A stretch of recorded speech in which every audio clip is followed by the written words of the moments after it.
a sacrifice seduced for the altar of your vanity. A jealous, hungry God, craving praises of profanity. With bedroom dark and dine, and a deep mouth stained with wine, it drinks its fill. It was your mothers, not your brothers, that agreed to feed you poison. This egregious lack of choice indeed seemed fit to join your voice in, with lies disguised as prizes of reason and wisdom, with briberies of finery to weaken any criticism. Can the fly invade the blossom that devours it? A mouth that lies in wait for a gift of life to shower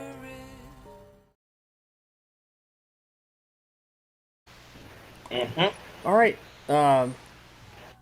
So thanks for coming back, guys. I'm going to try to make this the only time I mention it. You know, we're all going to miss Nikodemos, but he had to go for personal stuff. Mr. LXG Knight's playing Astartus. I've played with him before in another short-lived campaign. He was really awesome, very enthusiastic. I think he'll be great here. He's the one who actually created the Astartus character. I brought him in here intending to use him, and I'm not going to retcon anything that happened, but we've discussed it pretty thoroughly, and I think he'll be able to handle it. So we're going to go ahead and get started.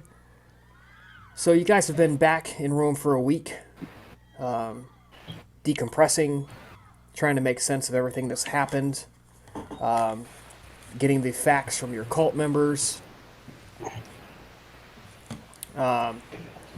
and one thing that happened was that you met with Valeranius, and Valeranius, as you recall, the corpulent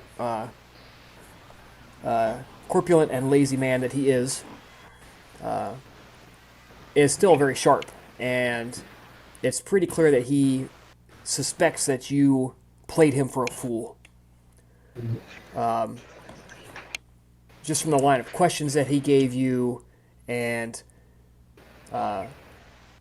he made it pretty clear without coming right out and saying it that he suspects that you were playing both sides of the field here, and that you screwed him over quite badly. And although he hasn't brought it to an official accusation as of yet, the implication is there. Right, so Astartus, you are in your compound, and you receive a prearranged visit. Alexander and Valeranius arrive as scheduled to come talk to you. Sorry about that. Getting stuff together took longer than. It's all good. We're getting started with Astartus, so you got another couple of minutes. All right, so pictures. All right, so they arrive on time as scheduled. And it is clear that they are continuing a long-running argument that has been going on for several nights as they come up to the door, as they're arguing at each other, and it's very clear they're not happy with each other at all. So when they knock on the door, they're shown inside. How do your servants treat them? What do your servants do? And let's go from there. So they knock on the door to be shown inside. Well, my servants, of course, treats them respectfully to their station, and hurriedly shows them to the room where I'm sitting at the moment. And at the moment, I offer them refreshment if they want any. Both of them politely decline. They both look a little pained at that. It's impolite to turn down an offer, but they also can't actually partake of whatever it is you're giving without revealing a weakness. Okay. Yeah. Then, of course, I send the servants back so that we have privacy to begin our discussions. And I begin by asking why do they needed to talk to me at the moment? What is this task that they have for me? So Alexander holds up a placating hand. He says, well, so thank you very much for agreeing to see us on such short notice. A coterie of Canaanites under my patronage has recently returned from the south. And due to an unfortunate series of very unlucky events, and you see Valeranius starts, like, he bristles, like he wants to jump in, but he can't without being incredibly impolite. Says, some of the people they were supposed to be helping and protecting were hurt quite badly. These people reported to were influenced by Valeranius here. We have gone to the Eternal Senate. He has taken his argument to them, and in an effort to avoid a protracted war amongst ourselves, as you are aware of the tensions in the city, we have agreed, and has been witnessed by the Eternal Senates, to come to a nonpartisan third party to arbitrate the dispute. And then Valeranius jumps in. He's like, yes, we all know this. So, anyways, we've decided on you, if you will do it.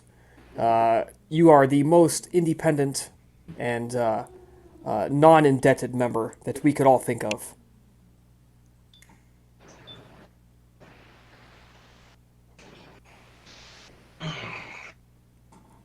Astartus sits back, leans back a little, and thinks long and hard about his next answer.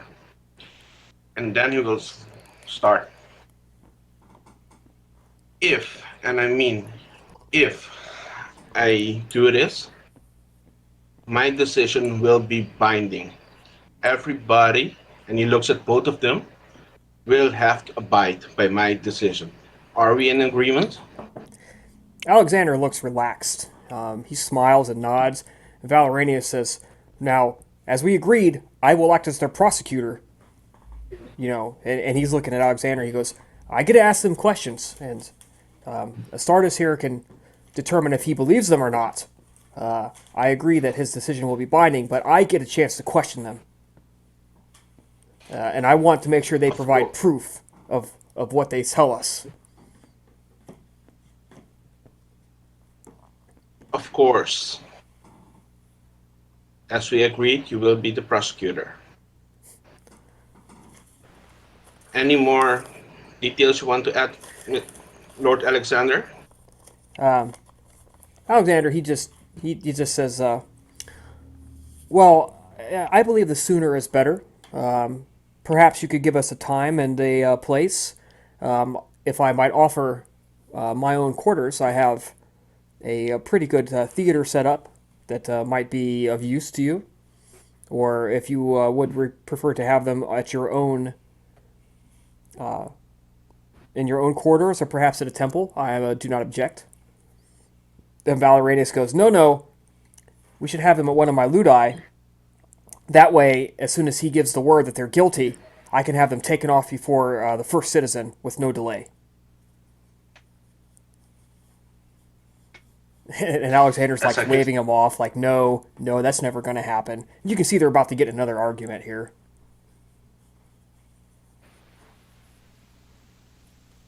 Gentlemen, as I can see that you're both not in agreement, why don't we hold it here, in my compound? It's a neutral place for everybody involved. Don't you agree? Alexander, he smiles. He says, I believe that's a wonderful idea, and you get the distinct impression that's what he would have preferred. And I look at Valeronius. He just nods. Agreed.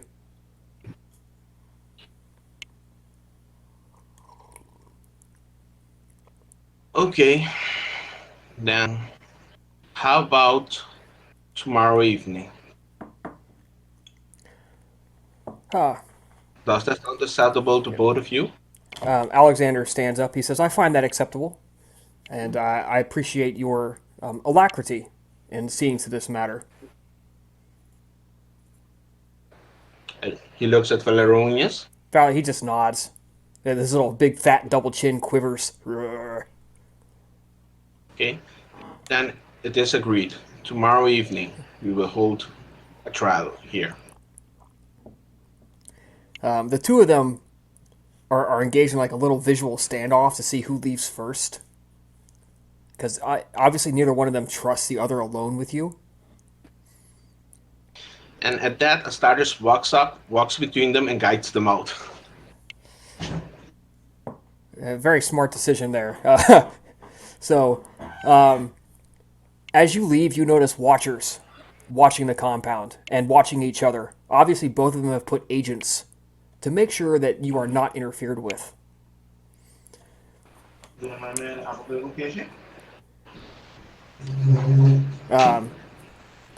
Valeranius departs, secure in the knowledge that his people are watching the people involved.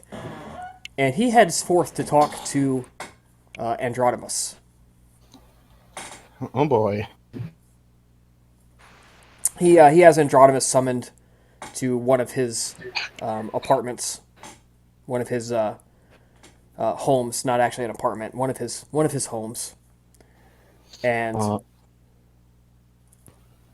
you are shown in he lives in opulent quarters. This is obviously a man who sees luxury as a sign that he's winning.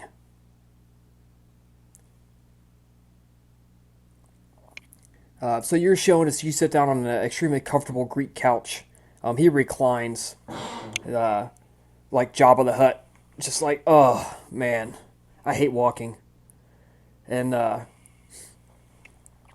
couple of beautiful servants are wandering around, and he says, Androdamus, please make yourself comfortable. I have much to discuss with you before a very important meeting tomorrow. Oh, of course, patron. Oh, wait, out of character, I forget. Is he like actually Androdamus's patron, or is he just employing him? I forget. He is Androdamus's patron. Okay.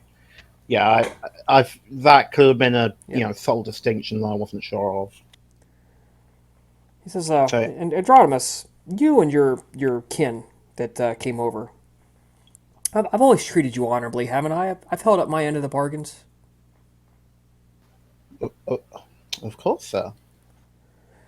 And I will admit, up to a month ago, you and each of your kind have proven admirable in your pursuit of your duties. It's only a few weeks now that you have failed most spectacularly.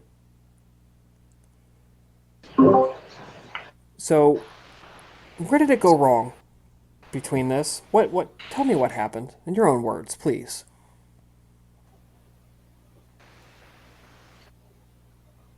I think the crucial point is actually. Oh shit! Do I have the fucking record of the letter I sent him earlier? Oh no, I think I know the basics of what I disclosed. So yeah, yeah. I think events might have happened before they met up with me at the Ludus. I can't speak to those necessarily, but I think certainly the biggest strain of bad luck occurred in the immediate aftermath of the of one of the assaults. One of the due to various events, one of the coterie members was driven into a frenzy and ended up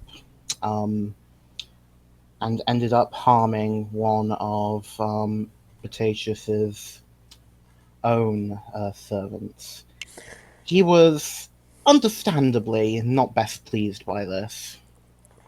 Yes, the assaults. Tell me, the assault when your new traveling companions arrived. Tell me what happened that night.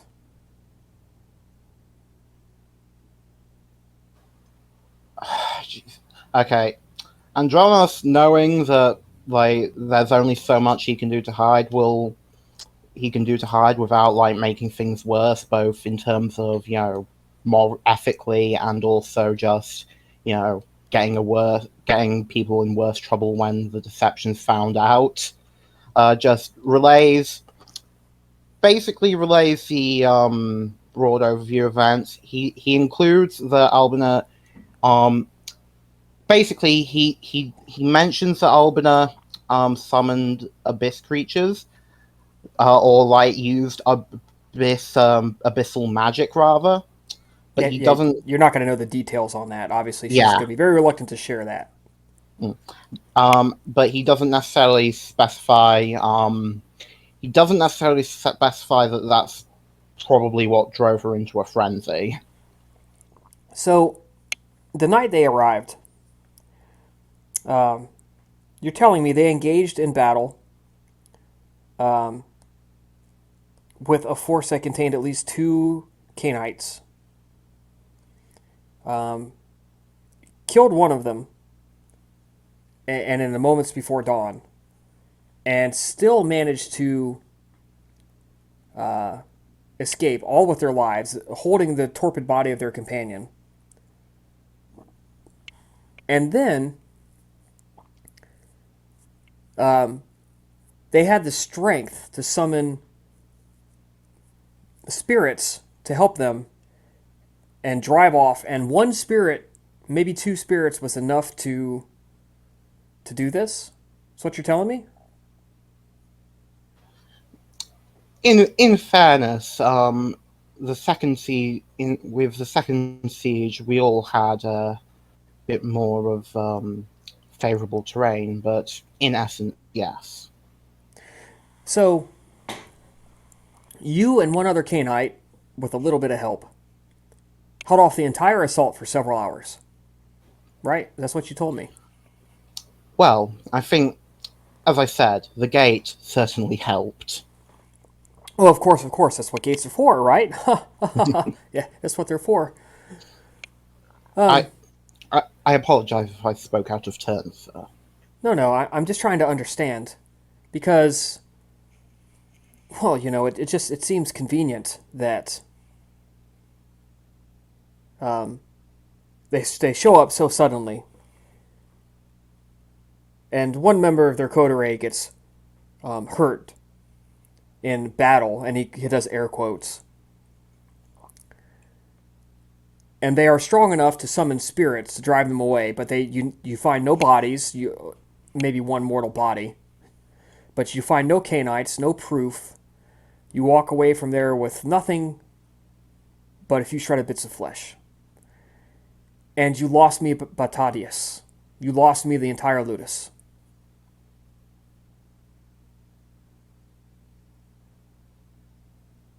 He takes a letter and he kind of tosses it to you.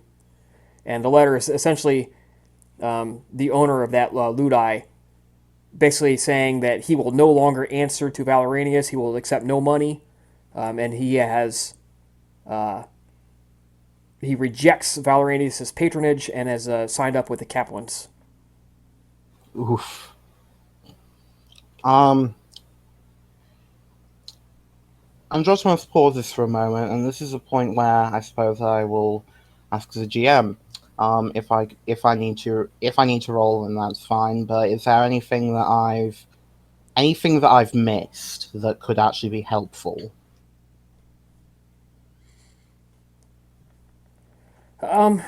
Well, unfortunately, Androdamus did not see the first battle. He was up at the house.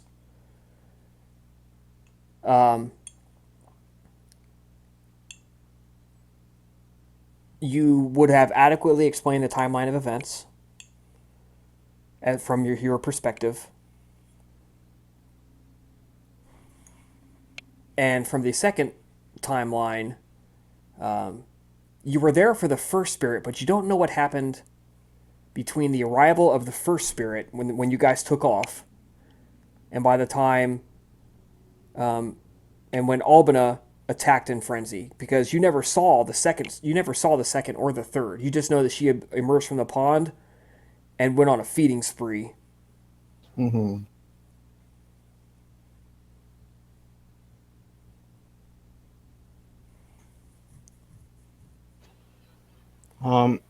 So I will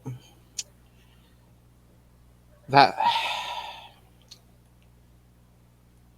there is not really much more I can say. This is what I've been able. This is everything I know of the events that occurred. I can Okay. only apologize for not being able to manage the events better. Let's go on. Let us go forth and speak of the incidents that happened just before you came back to Rome.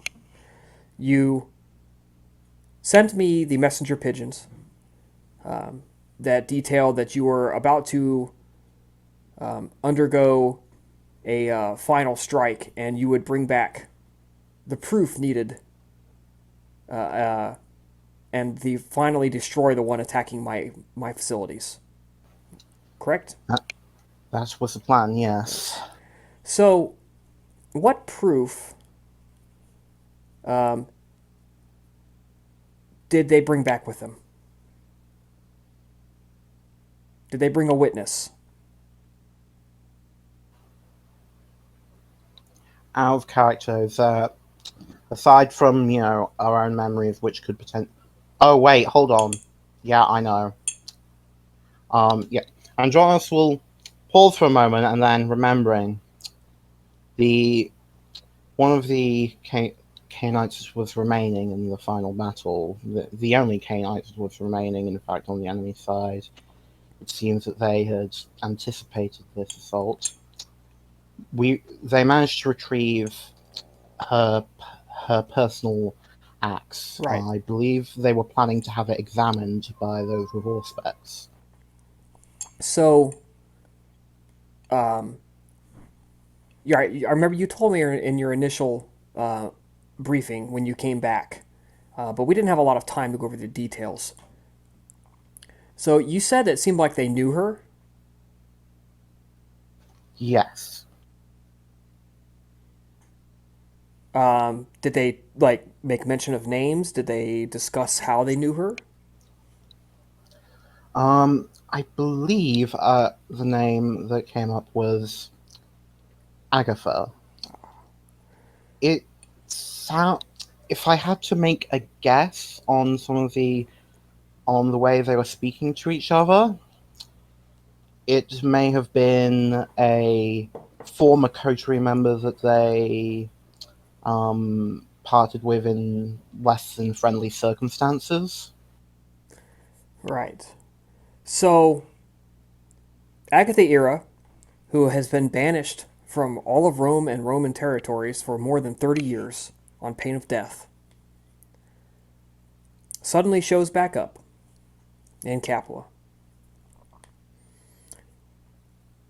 And, as you described it to me, allowed herself to be killed. Um, they have no witnesses. They took no documents, no letters like that from the estate. You mentioned that you guys had to leave that estate in a hurry because somebody, if you'd stayed to do a more thorough search, Capuan was suspected was going to be waiting to kill you, right? Why? Can you expand on that point for me? What Capuan was this? How did you know that she might be willing to kill you? He, she, it. Um, yeah, I'd like to know some more about this.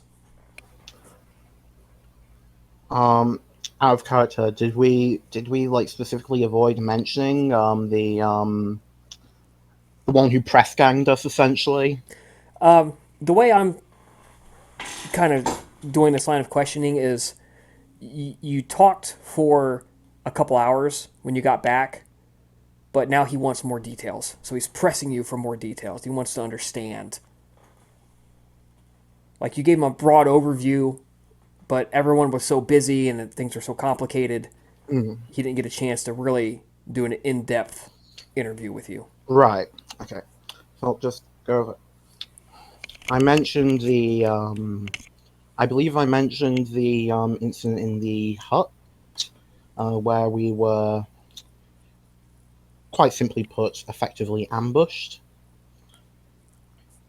The Cainite that had masterminded that particular ploy. Well, she was the one who put us in that direction, and it seems she wanted us to get proof of this to Rome for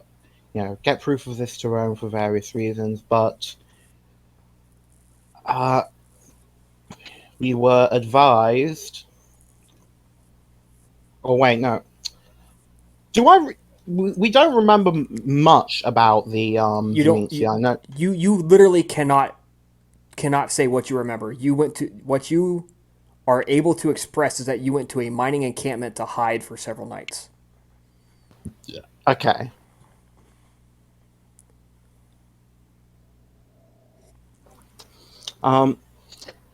After significant discussion, it was concluded among the coterie that as soon as we had fulfilled her ends, we would be perhaps a liability to her, and she would, at the very least, seek to compromise us.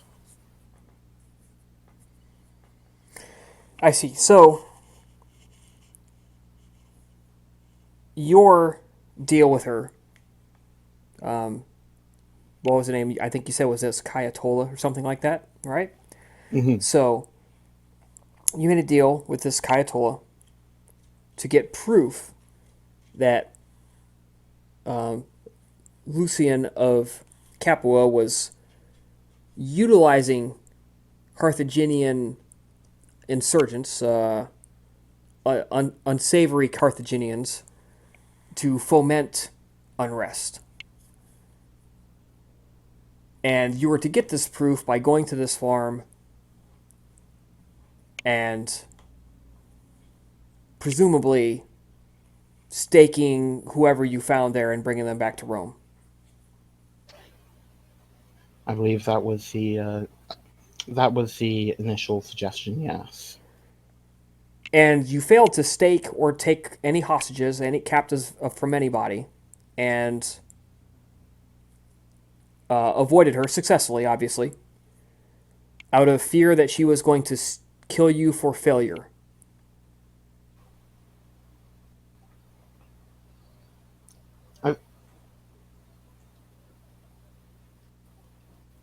I suppose that also that summarizes the situation. Yes. Well, failure or success, I suppose. More scared about your success than your failure, because if you had failed, then she could have sent you elsewhere. Correct? She could have given you more information. And most likely, yes.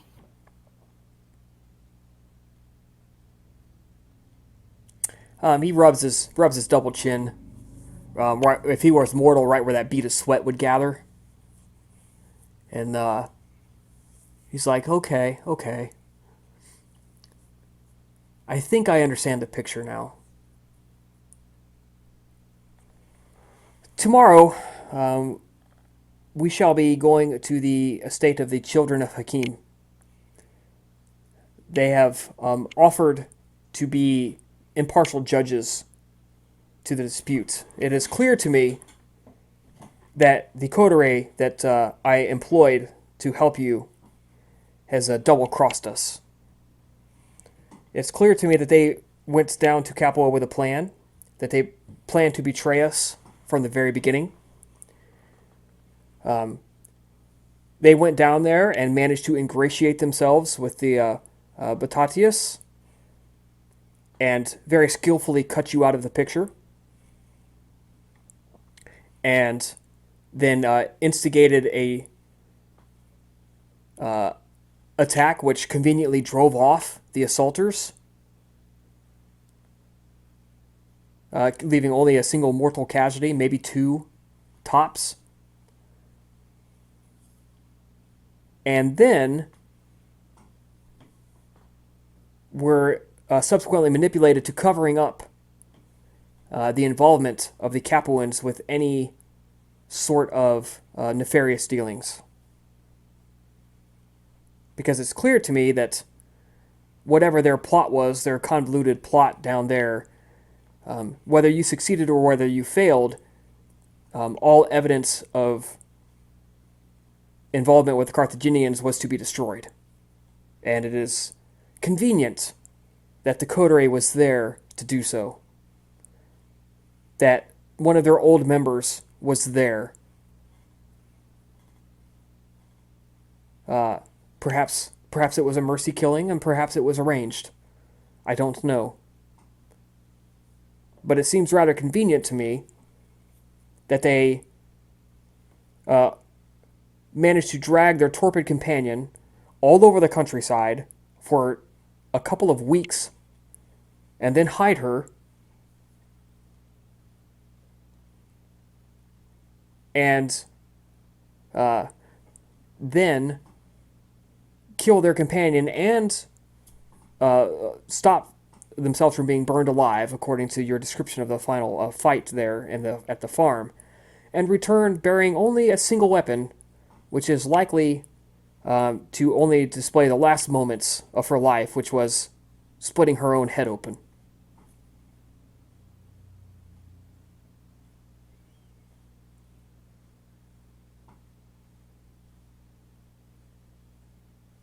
What do you think of that? Do you think that's plausible?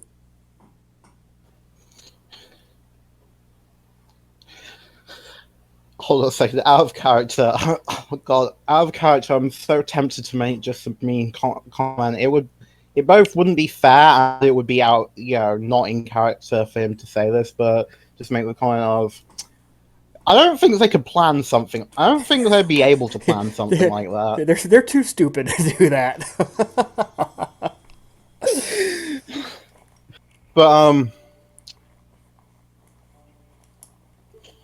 Jocelyn will pause and say,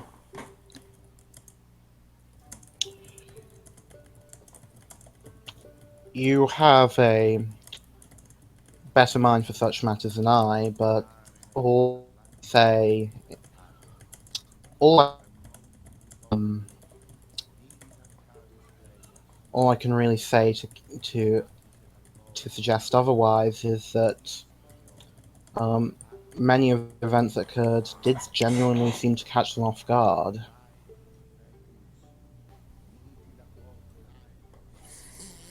Yes, well, this coterie, and one of the reasons I approached them was they had training from Artemis Orthia, the legendary Artemis. They had extensive travel experience. They've been all the way through Italy, all through the peninsula. They've been up and down the Greek coast. They've been to Athens. They have seen and experienced and talked to more elders than most neonates will ever get to meet until they become elders themselves.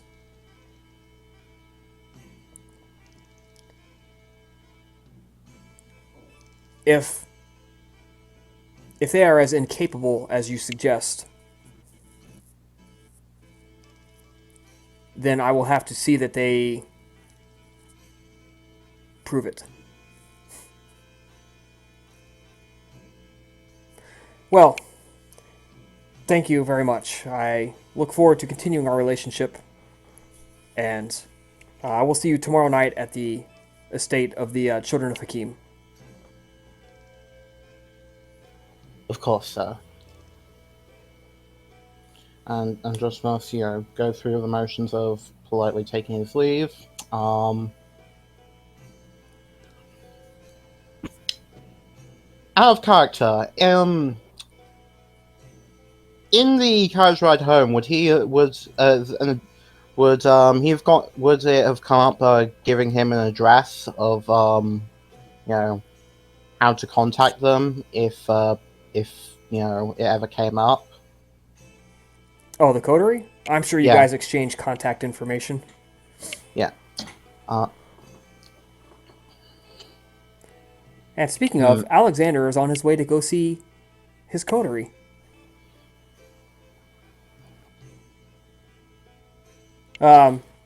So for the Albina and Decius, who has Carmen is back with him, you guys are discussing current events, going over the city politics and such.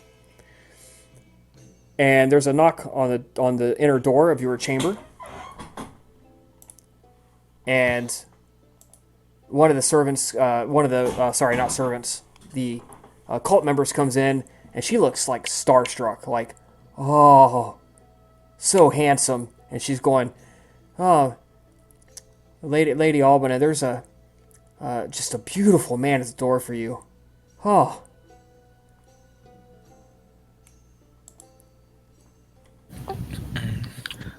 Albina is going to be approaching the door, slightly a bit wary.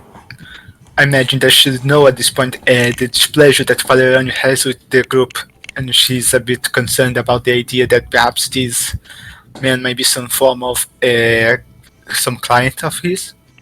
Right. So you're shown into a meeting chamber, which is really just like a little corner near the worshiping center, and it's Alexander, beautiful Alexander, and he's sitting there and he looks amused at the women coming down. Some of them have their sons with them, and they're practically fawning over him. And he just kind of looks amused. He's talking to them, entertaining them a little bit. And when he sees you come in, he's like, okay. So it's been very, very pleasant, ladies, but it's time for you to go back. Go. He shoos them away. And he says, Albina Palace, come. I am here on your domain. Albina is going to approach him, giving him a respectful and polite bow before she takes the seat. He says, I'm so pleased to see you back. I know I haven't had a chance to spend much time with you and understand more than a few hours of conversation about what happened. Unfortunately,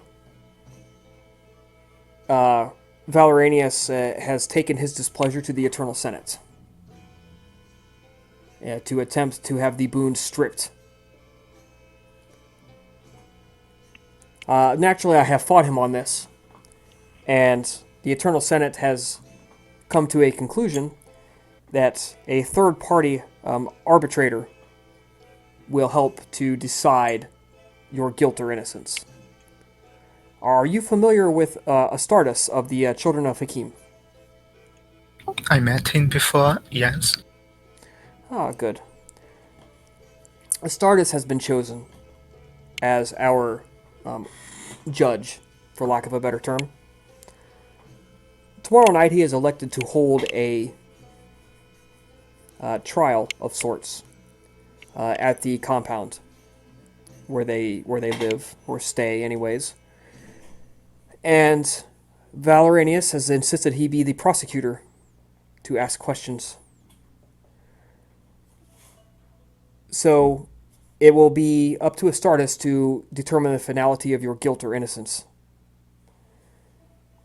If Astartus determines that you have been faithful in your obligations, he has been ordered to repay you all of the efforts and money that you expended in your time attempting to help him out. However, if Astartus determines that you have played him falsely and have been helped the Capuans, then the boons that he owes you will be stripped from the record. a curious choice of a judge, this Astartus. From what I understand, he is not one of the eldest members of his clan in the city. Astartus has a good reputation. He has been as less political as possible, as it is possible to be. He's very intelligent. He's got a reputation to be a seeker of knowledge. I see. Yeah, so he has the fewest encumbrances. So I am confident that the truth will be revealed. I know something Valeranius doesn't know.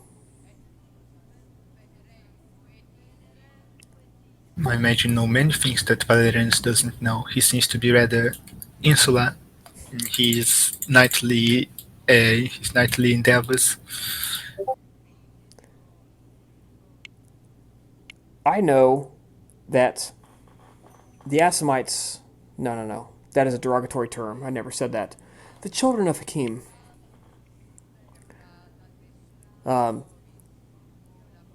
Rose. They were feared not because they were amazing killers, which they could be, but because they had a way of seeing to the heart of matters.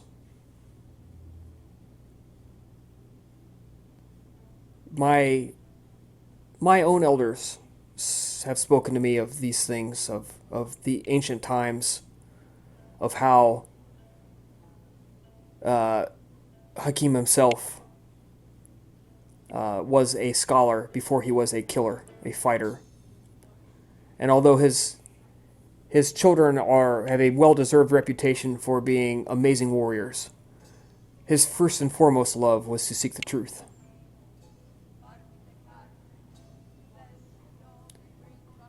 And I believe Valeranius has let his own rage at his failures blind himself to this memory.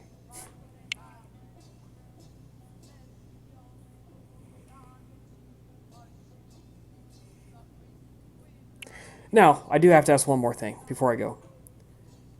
You haven't done anything to make him angry or upset, have you? Valeranius? No. Astartus. No. Okay. I just needed to check. You understand. Right, well, tomorrow evening, we shall meet at the compound, and Astartus will begin the trial, and will render his judgment.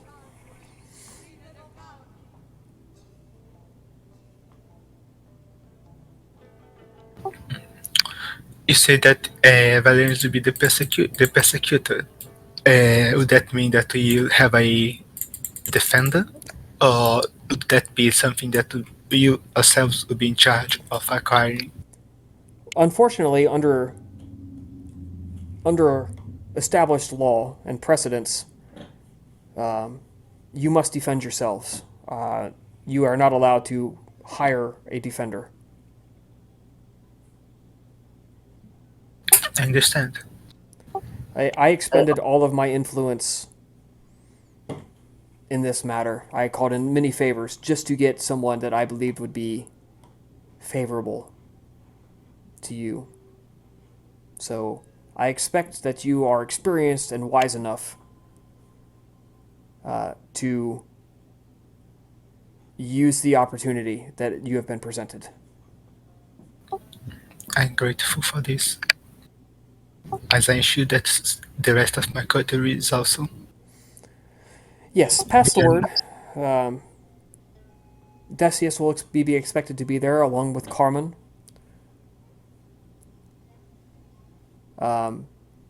Hatshepsut would, of course, except you have told me of her fate, and we shall have to arrange for her rescue quite soon.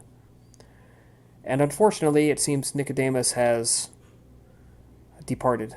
You told me of the letter that he left you, so unfortunately, there's nothing I can do about making him return for this.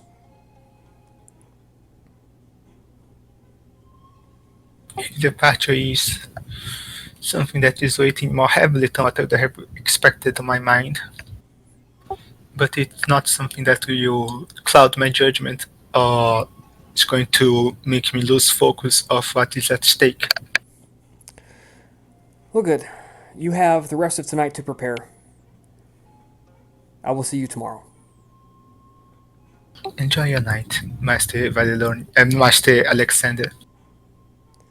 He stands up, walks out, again fending off more female attention. And he leaves.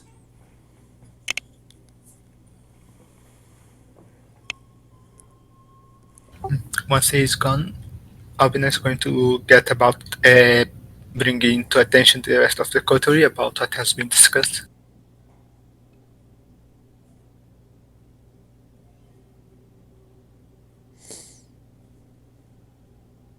Right, so yeah, it's basically just Decius right at the moment. Decius and Carmen.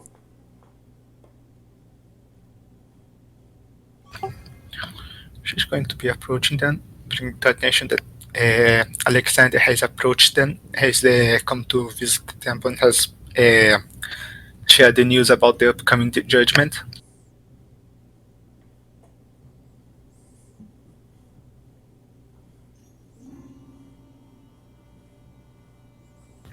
Telling them about how Astartus is going to be the judge of the upcoming affair, and Valeranius is going to be the persecutors.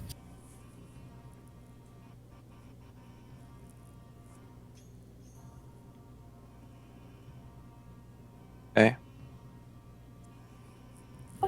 She's going to be asking them if there's anything. Decius it seems that he's the one that's most experienced in this matter. She's going to be turning to him and ask if he has any suggestions about the upcoming judgment. Okay, I'm gonna turn to Chris in that case. Does Decius have any judgment from his previous experiences? It's been behind the scenes. Well, in terms of mortal trials, you know what to expect. But because there's no jury to sway,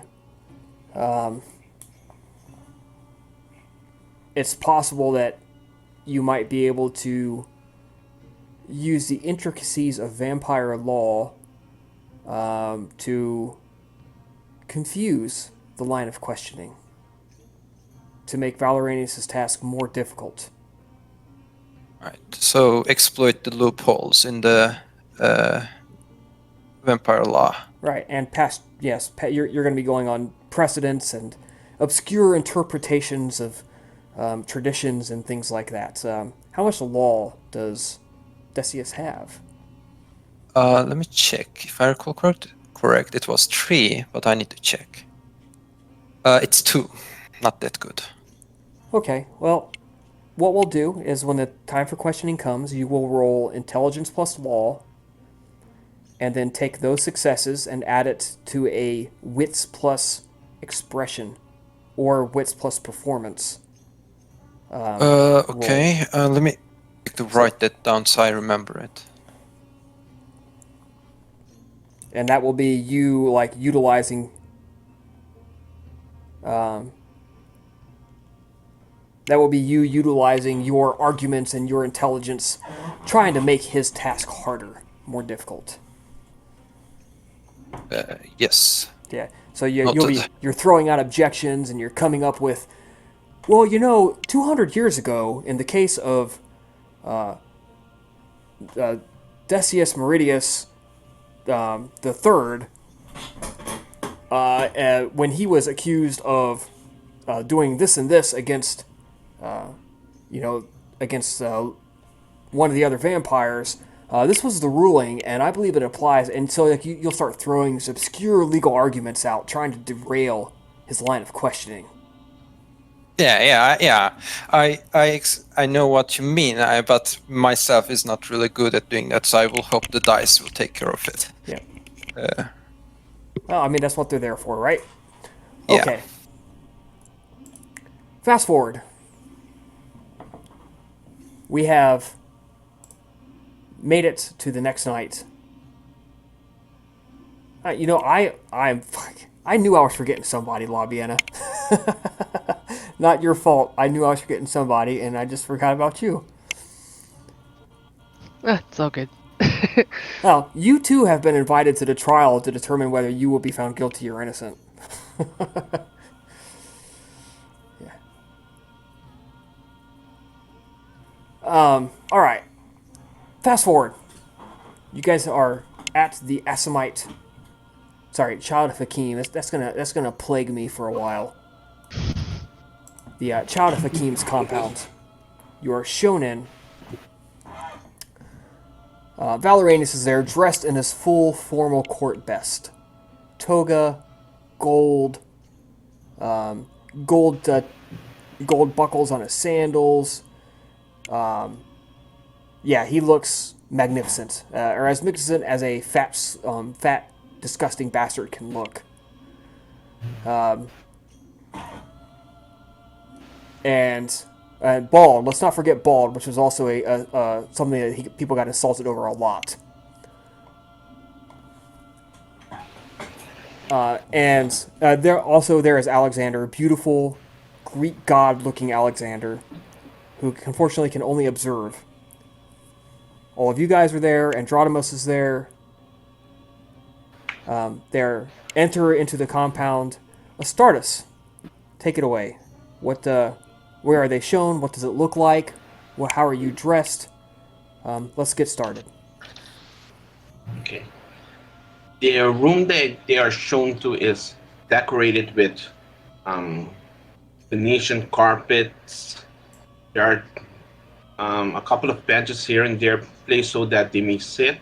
In the center of the room, there are a couple of bowls, golden bowls, empty, and there's a big water pitcher next to it, and a big black chair at the end of the room. Astartus, contrary to Valeranius, is dressed in a simple black cloak, a robe, black, just with the clan crest on it, nothing else. And to his left, you will see Astartia, and to his right, you will see a big guy armed with a big battle axe. That's the only thing you will see. A big black guy. Well, he's bald. He's sweating. You can see the sweat beading off of him. His arms are bare, and you can see his muscles are huge, humongous. This guy does not need potence to lift heavy things. He is enormously built.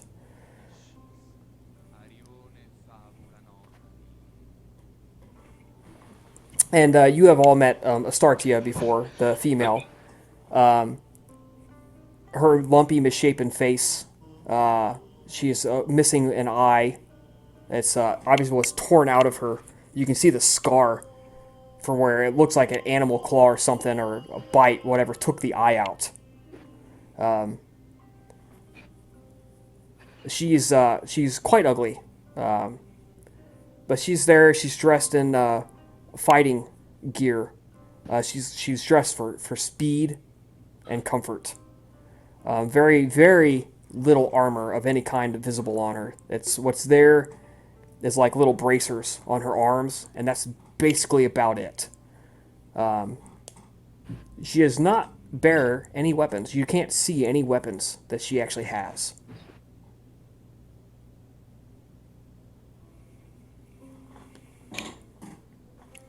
If she has them, they're behind her back where you can't see them.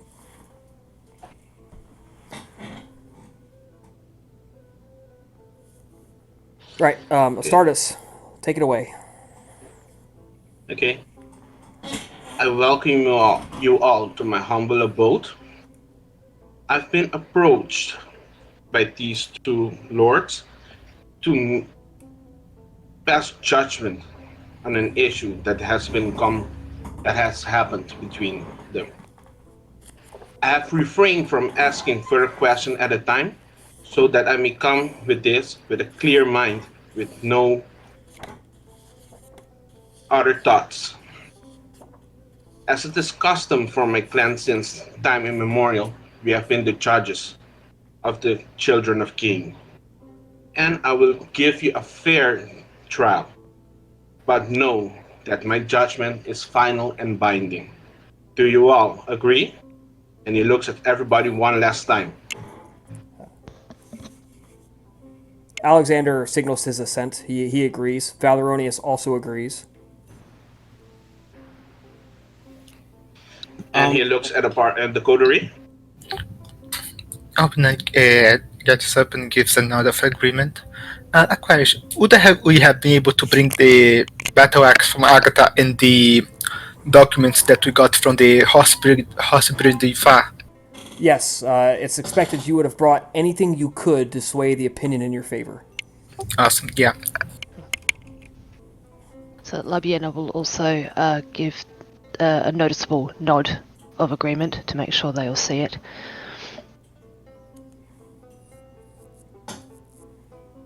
Okay. Same as the rest. Just to clarify, am I like, where am I on this? Am I just witnessing, or am I on the defense? Andronimus, you are a witness for both ends. It's not really defined as such. Okay, but I'm not actively making arguments necessarily. Correct. You are not on trial here because you are not. Although after this you may be like, "Fuck you, Valeranius, I'm out of here. You're a fucking dick."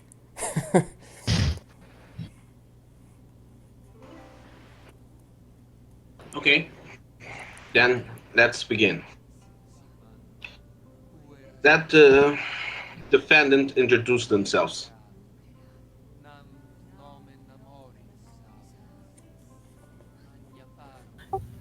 Albinus is going to step forward. I am Albinus Pala, of the blood of La Sombra, and client of Lord Alexander, child of Aemilia Maela, scourge of a city. Astartus nods.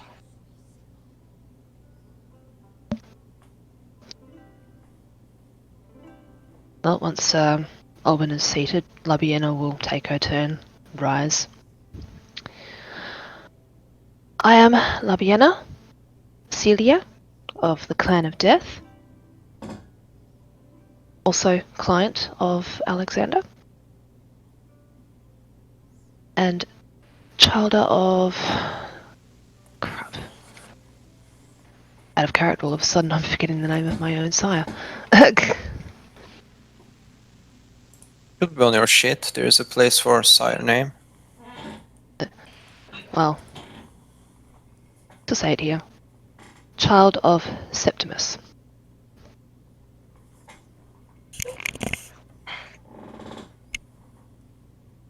Okay. And now, do we have any evidence or witnesses that you want to present to us before we start the trial? Okay, before we start. And he looks at Androtimos. Oh, sorry, something else to draw my attention. What was that? I just asked if there were any more witnesses or evidence that has been brought before me.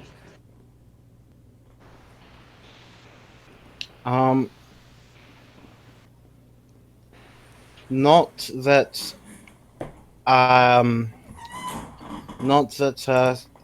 I can see as being called for currently. I will respond if I'm called on.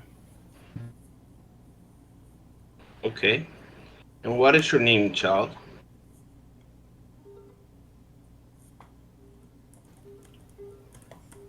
Androtimus, child of, I give my sire's name, and yeah. And then Okay. Okay. So, let's begin. And at that moment, he makes a sign, and another servant appears from a hidden room and grabs the big water pitcher and clean all of the bowls in the center of the room, washes them clean and dries them, and he leaves again. Astartus walks forward and requests the entire coterie to come forward. Nabina stepped forward when she requested. Labiana will do so. Everybody is okay. At that moment, he will explain that I'm gonna need a, some of your blood so that I may pass judgment on what's gonna happen. Don't worry, I'm not gonna use it just only for best judgment to know if you're speaking the truth or not. And he pulls out a knife from his pocket and he hands Albina the knife. Nabina, without any signs of hesitation, reaches the knife into her wrist and slashes at it, allowing the blood to drip onto the bowl, Okay? before handing over the knife to Labiana. And before that, Astartes takes the knife, washes it again, and hands it to Labiana. And hands Labiana another bowl, a clean bowl. Yeah, and like Labiana will follow suit and do exactly the same as Albina did, without hesitation. Okay. At that moment, Astartes would put the bowls on the pedestal that is in the center of the room, and he will stick one hand in each of the bowls. And then he will look at Valeronius. You may begin.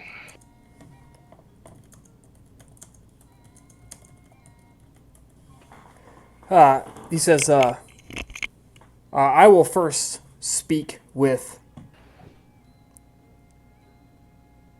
my client Androdamus.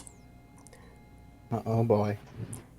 First, we shall And establish the routine facts of the case, things which are not in dispute. at that moment, Astartes would use read the soul. Okay, that's perception, empathy, difficulty 8. Ouch! Still haunts me. All right. Yes, he's a vampire. His aura is very reads the very pale, emotionless aura of a vampire.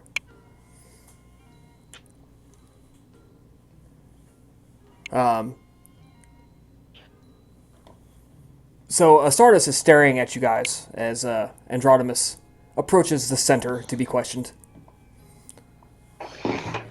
Says Valeranius steps up. He says, "So Androdamus, you have been my client for some time now, some several years, correct?" Yes. What was your what did you agree to do as my client for me? Please describe it. Out of character, I believe my original task was just relaying the messages and so forth. Yeah, you'd keep an eye on things. And in return, you were learning. You had safe havens. Mm-hmm. Yeah, I will explain so. I was to travel around your various holdings outside Rome, giving you updates as necessary, and generally acting as a medium for your dealings. And in all of your travels in the southern part of the peninsula, you told me that you once came across information that there were Carthaginians in Capua. Is that correct? Yes.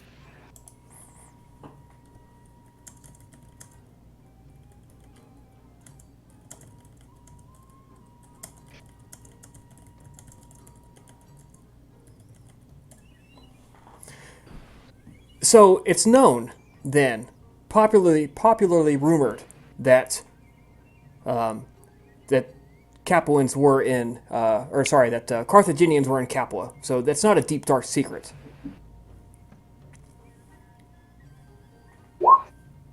In your estimation, you've heard the rumors then. Yes.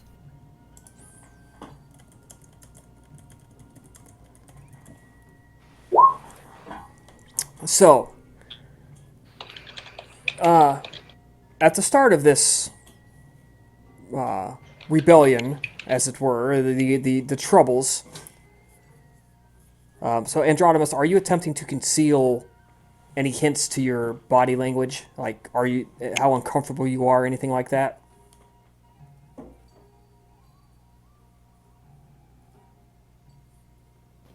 Nah. Okay. So Like I'm gonna let. at most, like he's just trying not to, at most he's just trying not to get too anxious. But like that's not like a trying to deceive thing. That's just trying to keep focused thing. Right. Okay. So you're not showing body language that would indicate that you're excessively lying in any way, right? No. Okay. If that body language changes, let Astartus know. Of course. Okay. Right. So he says. So you've been down there for several years. You've heard these rumors. You had extensive contact with my holdings down there. Where were you when the assaults started in earnest? Which of my holdings? The ludus run by a mortal named Batatius. Yes. So you had heard the rumors that my farm there had been attacked, but you did not personally see it. Correct?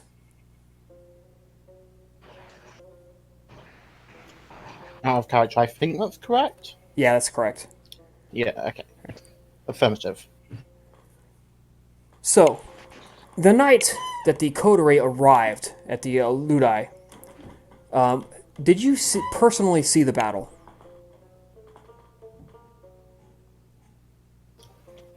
On the night of arrival, not directly the battle itself. Right. But you had seen these assaults before. You had seen them take place. Yes. Okay. So, the night. So, when they arrived, you cannot swear to have seen that one of their companions attacked and killed one of the attackers, correct? You believed it when they told you? Correct. Wait. Actually, hold on. Out of character. The one that they did kill, did it go to Ash? Yes. Or did it leave the body? It went to Ash. Because they staked it for the sun. Oh, so would I have seen it being seen the state's body, or No. had a chance to? No, you did not. Okay. Because it was out in the woods. Yes. Even had I been present at the battle, the specific death took place in the woods.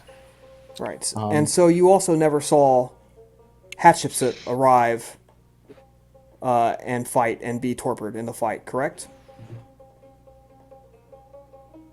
Correct. Right. So, according to their story, they arrived, and down a member of the coterie, they drove off the attackers. Is that the story that as they told you? I believe so. They gave no credit to the rising sun. Did they credit the sun, the approach of dawn, as part of their success? I forget. Did they? I don't know. You tell me. Also, not directly, though I do believe there was acknowledgement of it. Okay. Let's skip forward a little bit to Well, between that fight and the fight wherein you were all driven away from my Ludi, or from the Ludi in question, what did they do to earn the trust of the Mr. Potatius?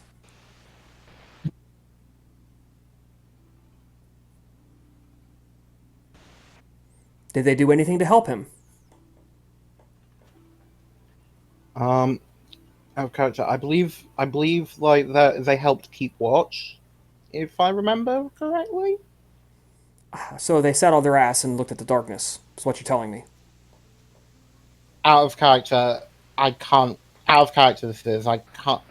My memory is a bit faded. Yeah, the answer is yes. Yeah. Although to be fair, he's obviously casting this in a much worse light than it was. Right. Okay. They kept watch. I believe there were attempts to scout out and try and determine if they had a camp nearby. So, okay. So, them as a group attacked near dawn. One of them was torpid almost immediately, and only the approach of dawn broke them apart. Yet they were willing to separate into groups of 1 and 2 and go engage with them if they found them.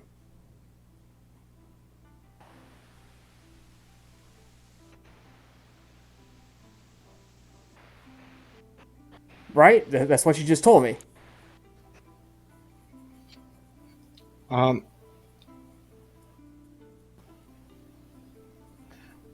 That's okay. You don't need to answer. I can see it on your face. I believe they were more No, intending bad answer. purely. I believe they were more intending pure information gathering, though I presume they had prepared for, if it came to that, being willing to fight to get away. Oh, yes. Yes, get away. Okay. Let's, so, they scouted, quote unquote, and he does the air quote, they scouted during the night to keep the Ludi safe, of course. You know, not saying they would have, were scouting escape routes and, maybe looking for hidden approaches to help friends attack the Ludi in the event of an emergency. But, be that as it may, the night of the assault, they tell me in your own words here, how did it go down? What happened?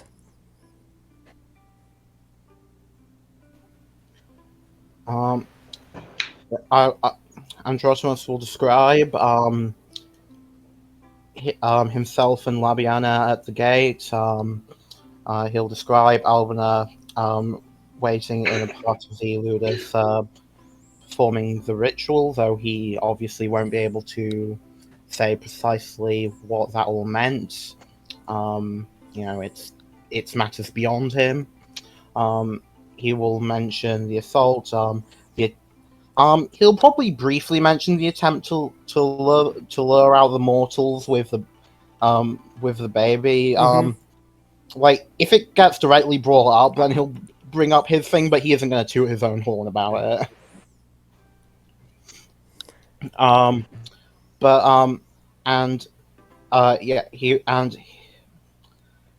Basically he's giving a full, as accurate as possible a description of events.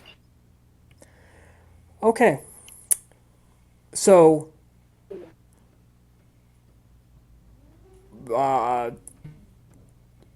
they had a hidden ally of some kind. Let's even assume that it truly was a spirit that they summoned, and not, something more mundane, hiding in the woods to help them set a scene.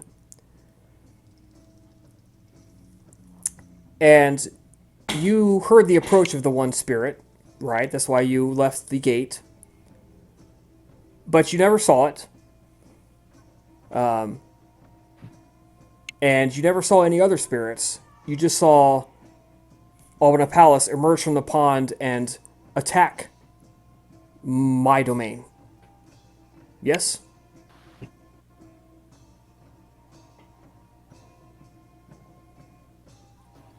I just want to be clear. That is what happened. That is all I directly saw. Right. Okay, moving on.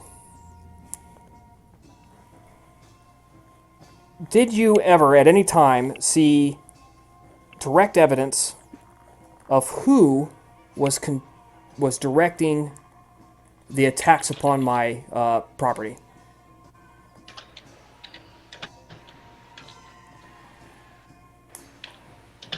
Out of character, I did see the guy who was at the front, didn't I? Yeah, you Like, saw the big briefly. guy.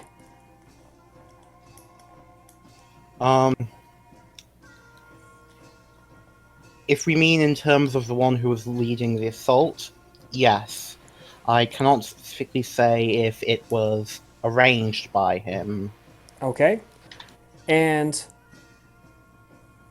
did you ever see him again afterwards?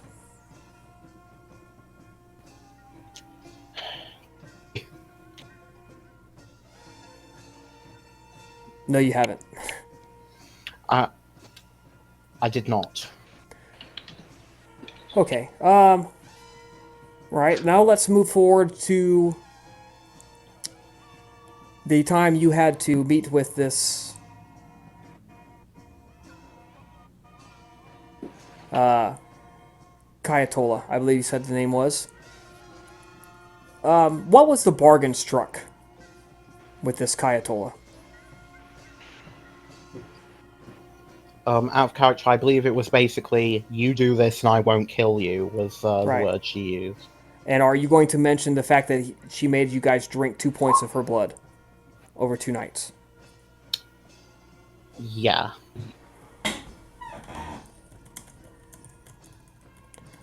Okay. So, drank 2 points of her blood with little argument, and then proceeded to this farm and engaged in battle after a couple of nights. Does that sound accurate?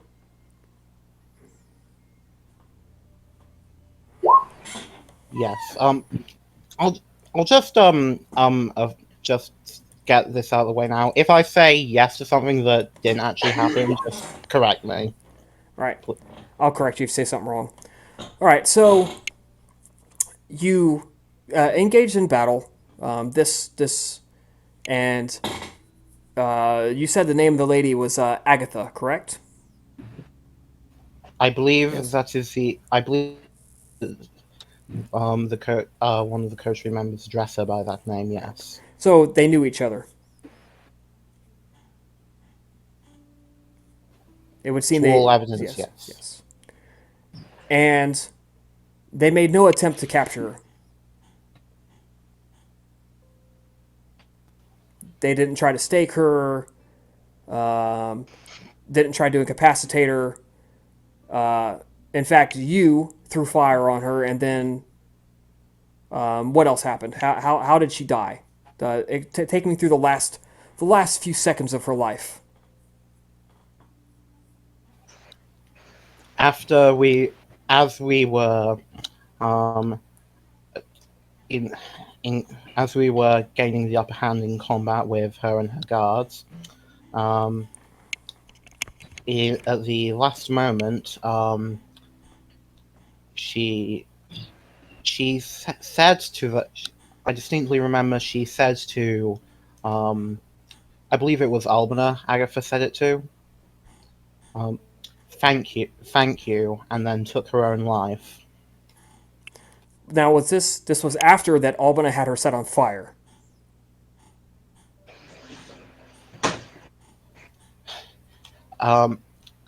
Yes, that's correct. Yes. Okay, so they made no attempt to capture her. It was all straight to the final death. The one witness who could have proven or denied their success, the one witness who might have provided documentation proving that who was running the scheme to harm me. And there was absolutely no attempt made to capture her at all. It was straight to death.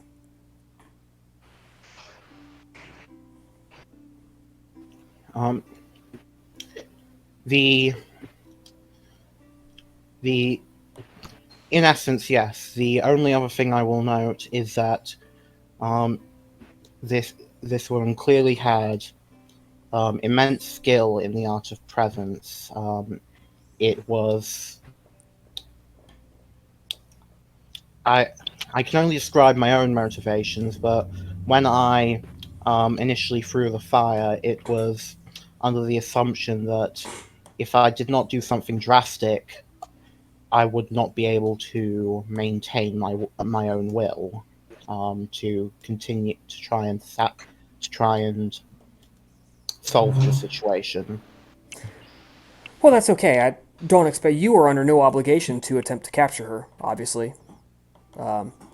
Except for the bargain made with Kayatola, of course. But the rest of the coterie had two motivations to bring her back. So, I have no more questions. Arbiter, if you have any further questions for my witness.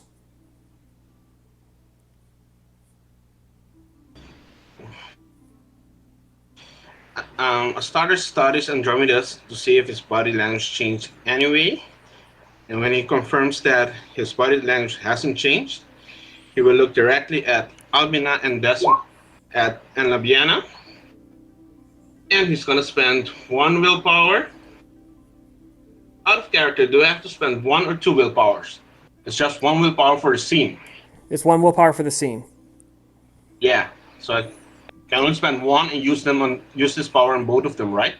You're right, because you're prepared. Okay, spend 1 willpower. And I'm gonna look first at Albina. Albina, is everything that this witness has said true? No, it is not, Lord Astartus.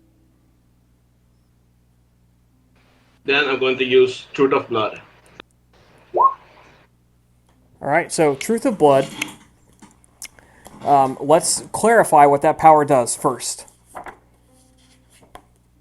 LMNOPQ.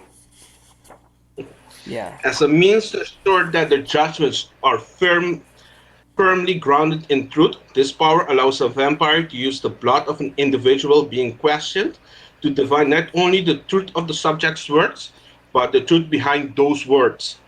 Okay. To use this power... Well, I'm just going to read the chart off. Okay? So Yep. you have 5 successes on this power. So you get all 5 of these answers, starting with 1 success. You intuitively know whether the target believes their statement is a lie, partial truth, or the whole truth. Albina, lie, partial truth, or whole truth? Truth. Okay. With 2 successes, you also instinctively know whether the statement is genuinely accurate and unadulterated, and on the degrees thereof. Everything that Andromedas said is the truth.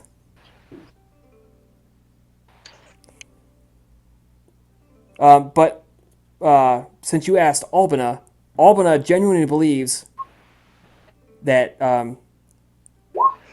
she's telling the truth. However, it's a lie.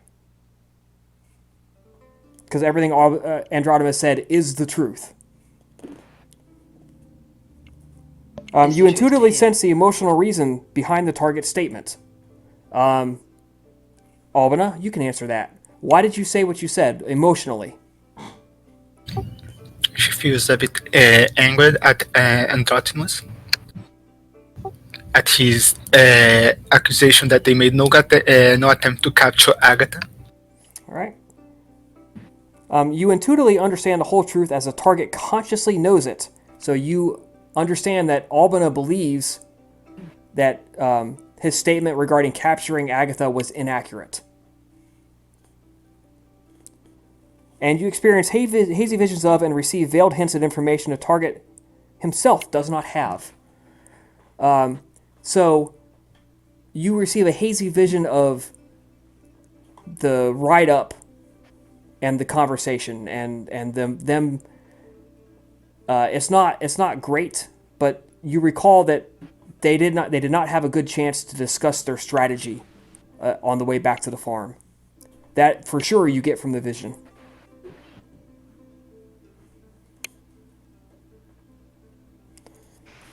Okay. And then, mhm. So go on. It's up back to you. I look at Labiana. What is your answer? Out of character, I'm gathering this is the question. Do we have, was it anything further to add, or I forget what the original question was, admittedly. Did Androdimus tell the truth?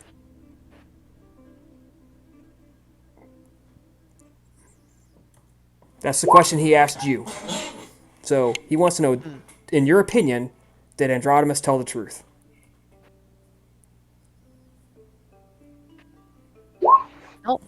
Not the whole truth. Okay. So with 2 successes, Okay. you can look up the chart and see that Labiana also says no. Okay. And then, what are your versions of the truth? Valeranius stands up. He says, Arbiter, as the prosecutor, I do believe I get a chance to question them first. This is he's calling law. He's calling on law here. Astartus look at Valeronius, tries to hide a scowl, and you may proceed, Valer. He says, I will address Albina Palace first. He says, Albina Palace,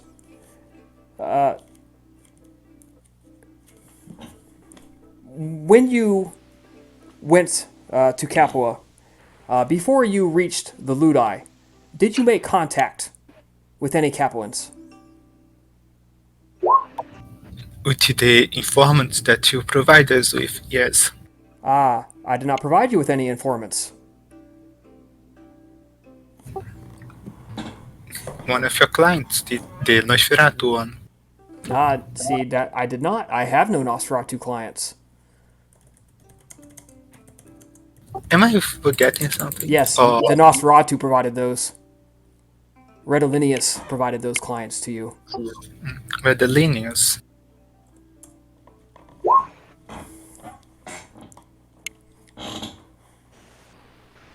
The Nosferatu Valeranius. Right. Yes. So, you approached the Nosferatu, not me, and you made contact with Capuans. Did you make any progress in Capua while you were there, before you went to the Ludi? Yes. And what progress is that? We discovered the status of how Romans and the business have been treated there.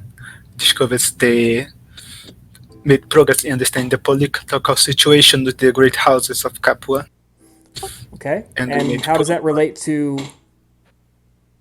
my specific problem? Because we have an understanding that one of these houses is involved in the attacks, at least one of the houses is involved in the attacks against your properties. Right. Let's go on. After I gave information to Decius, who presumably gave it to you. Incidentally, how did you get the information I gave to Decius? He got it to means of message, I believe. And the messenger, how difficult was it for him to find you? I do not remember. Believe he had little. I believe he is able to find us through Valeranius, for Valeranius provides a shelter.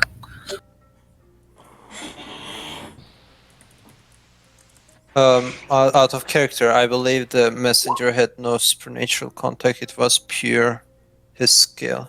tracking you guys. Oh, Yep, yes. that's correct. Yes, well, the messenger found us out of with his own abilities. Right. So a messenger from Rome with maybe a bare familiarity with Capua somehow found you, and yet none of the Capuan agents that you supposedly made contact with and who hated Romans and were tracking them down were able to find you in the slums. And does that believable to you? Why should we believe that?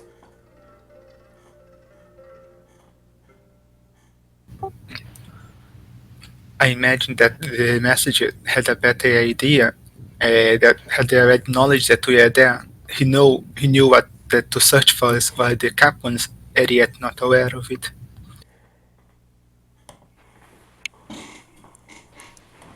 So you're telling me you drew no attention to yourselves while in Capua? Not on this, not on this first night. No, that came after, when we ventured into Capua and we attracted the attention of the locals. And what happened? A chapter got herself attacked by some of the shadows, likely a resident of Capua, that have been attempting to tail us or overhear our conversations. I see. So someone with a mastery enough to attack you through the shadows. You're pretty well known. You have a good reputation for being exceedingly skilled at manipulating the shadows. Can you attack through the shadows like that? No, unfortunately, that is not a skill that I have yet mastered. So someone with a skill exceeding yours was able to track you in Capua, attack you. You got away, of course, and yet could exert no effort to find you where a merchant with very little experience in Capua could. And you don't find this strange?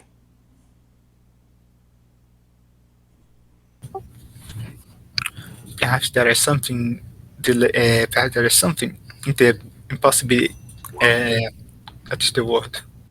Disrupting the attempts of these attacker to find us.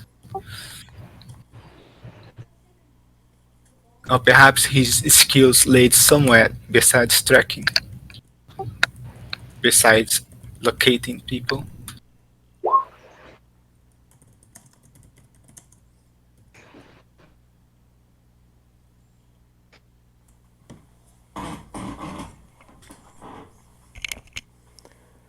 So moving on. You go to the Ludi. Explain to me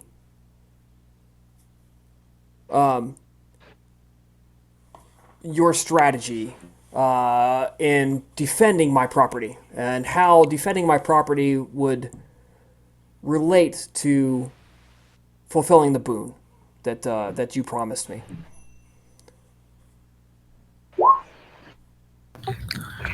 The strategy was to first get into contact with the local inhabitants of your property, examine what's the situation, what has been the latest happenings, what they have available to defend the location, and how we may assist them in maximizing their efforts. Once we arrived, we found ourselves coming face to face with the latest attack group that is in the process of sieging the Ludus. We managed to run off the attack group at the cost of seeing one of our members torpedoed. We understand that protecting your Ludus from the attack would be fulfilling our agreement with you by ensuring that your property remains safe from those that seek to destroy it. We hope that by destroying this attack group, would be able to, if not at the very least, make it seem like your loot is a harder target than what it is worth, and at the very least buy us some time before they are able to assemble the next attack group, for us to seek for a more permanent solution. So it never so much as entered your mind that you wanted to damage my Ludai. No.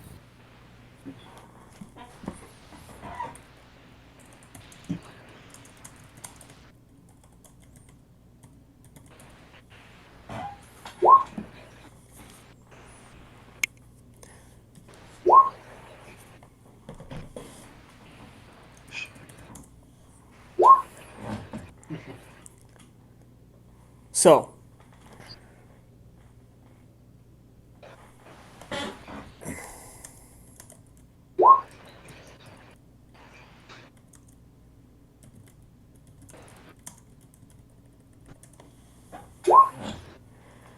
right, so you attacked you attacked my property. Accidentally, under the thralls of the beast, certainly. But if someone were to do that in your cult headquarters, perhaps, in your own personal cult, would you consider that to be a breach of your domain and your hospitality? I didn't ban from the domain. And would you consider permanent banishment from my domain a suitable punishment for, even though you are about my business, for attacking my property? That attack occurred in an attempt to defend said property under the agreement that we had made. It matters not. You violated my domain by attacking and murdering my servants, my property. Yes. And he picks out a letter. And what would you consider to be an appropriate punishment if someone, say, stripped a good portion of your domain from you? And he reads off a letter about how, and he reads off this letter that says, basically, you sent a group of attackers to us. They tore through my household. They murdered my servants. They terrorized my family. I feel fortunate that they left when I cursed them and invoked the gods, and I will no longer obey you or do business with you. And he basically reads that the Ludus is lost to him. I'm just going to raise an eyebrow at that, looking honestly surprised for a second upon hearing that. You seek to blame us for your inability to keep your servants in line?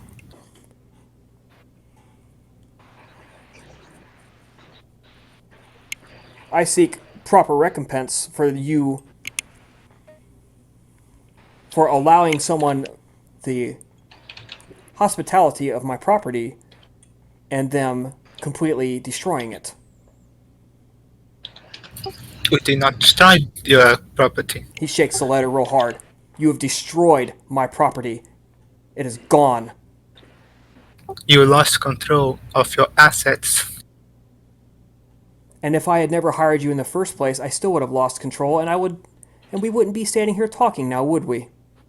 Decius looks at Astartus with a mimic that says, you need to stop this argument right now. It's getting more heated than necessary, kind of eyes looking at Astartus. Astartus will keep looking, and he will intervene if it keeps getting heated, more heated, but he will listen for now. So, he pivots immediately. He says, so now look, what proof did you bring back with you, if any? That you have fulfilled the boons. You claim to have fulfilled the boons, and what proof did you bring back with you? She's going to reach into for the scrolls of the documents that she got from the hospital. In fact, we got plenty of information that certifies one of the noble houses of the capital as being involved in the attacks against your properties. More specifically, in the buying out of one of your servants. He looks at it, he reads the documents, and he says, all these documents say is that a mortal family sold off interests in a property. It does not implicate the creatures and the people that you have said are implicated. It doesn't show that you stop them in any way.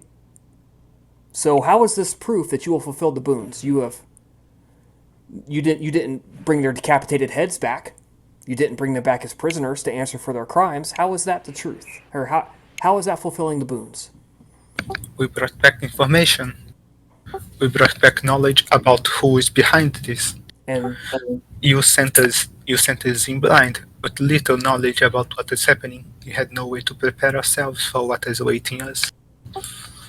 While what we bring would ensure that those that would be able to get to the root of the matter.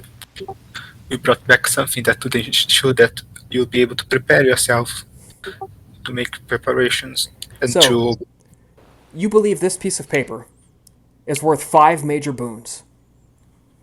Yes. I do not think so. You brought me back something a mortal spy could have brought. I wanted you to stop the attacks, not bring me back information so that I could stop the attacks. You sent us to stop the attacks against your property, but you did not told us anything that we could use. And when you got there, turns out that most of the information that you did told us is outdated. It's almost as if you are setting us up for failure. Or almost as if I thought the task was worth 5 major boons.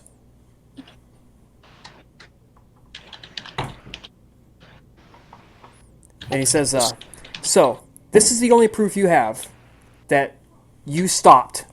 And again, you're calling for fulfillment, that you stopped all the attacks on my property. And this piece of paper, this bill of sale, is the only proof you have. Question out of character. Is this a good point for Decius to try to do the thing you described earlier in the session? Like try to model the moment? Like, Yeah, go ahead and make It was, your law, intelligence plus law roll. Yes. Where do I set this up? And for the record, this was very common in Roman trials. The crowd would totally get involved. They would scream and jeer and like cheer, and a lot of trials ended up people playing the crowd or the crowd playing the trial. Okay. So there's 3 extra dice. All right.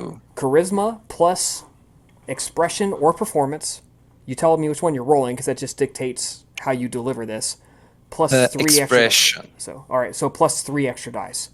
So you're getting up and you're doing a Perry Mason or Matlock or an impassioned plea about points of law that he's breaking right now, trying to throw him off of his game. Yeah. Does captivating specialty help here? Yeah, I'll let you have that. Okay, and I want to spend a willpower point for 1 success.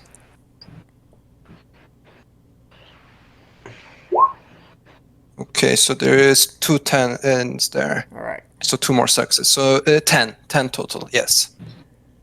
All right. It totally rocks him like mentally. Like just he was getting on a tirade. He was getting ready to like really confuse Albina, like start pressing her on, this isn't proof at all and so on. And it just like blindsides him where he totally blanks for a couple of seconds, like, oh fuck. And before he can press his advantage, he says, he kind of jerks his head for a second, and at this point, Astartus could reasonably interpret that he's done. He's quiet for so long that Astartus could step in and say, well, if you've got nothing else, then I'm going to, call for, and then go forth, go on from there. Okay. I see that, Valeranius, you have nothing else to say? And I believe I will hold a recess to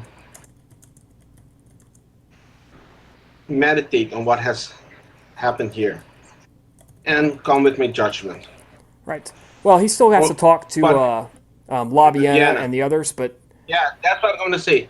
Does Labiana has anything else yeah, to add? we'll try to speed this up. We'll do a few new questions, and I'll let Labiana and the others have a little more free reign in what they describe, just so they get their say. But for now, let's take a quick break. Let's come back in 10, and we'll go from there. Okay, so we're back. All right, so Labiana, you are called up to begin your testimony. As you walk up, you get a look inside the bowls, and you see that the bowl that contained Albana's blood is completely empty. It's all been evaporated away in a red mist.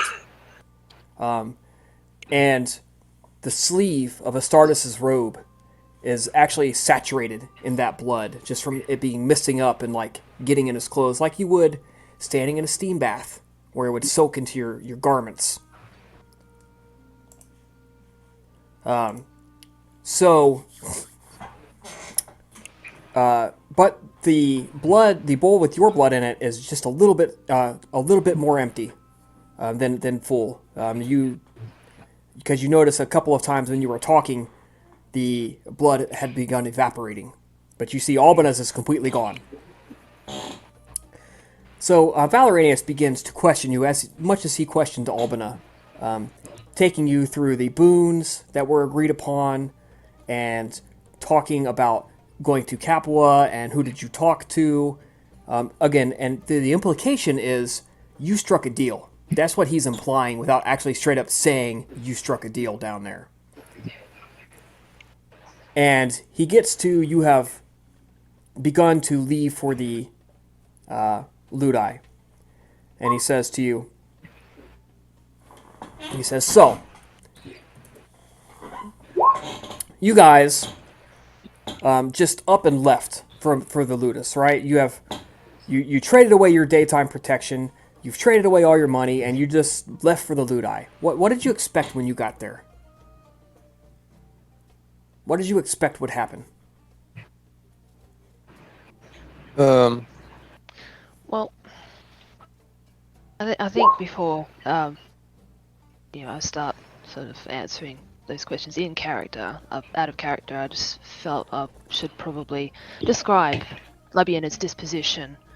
The entire time she's sitting there and being questioned. So basically, everyone would be able to see that she's her usual expressionless self. She would be showing absolutely no emotion. And that would also likely not change, regardless of the direction of questioning, the questions being asked. And obviously, she has no qualms with being as truthful as she needs to be. So as such, after being asked that question,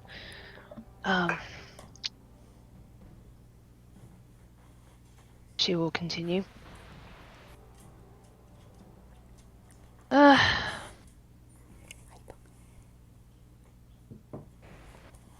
We had a few ideas what to expect. We tried to prepare for any kind of scenario, whether that involved a battle that was already in progress on the property, or perhaps getting to the property prior to an attack being waged, or indeed between attacks.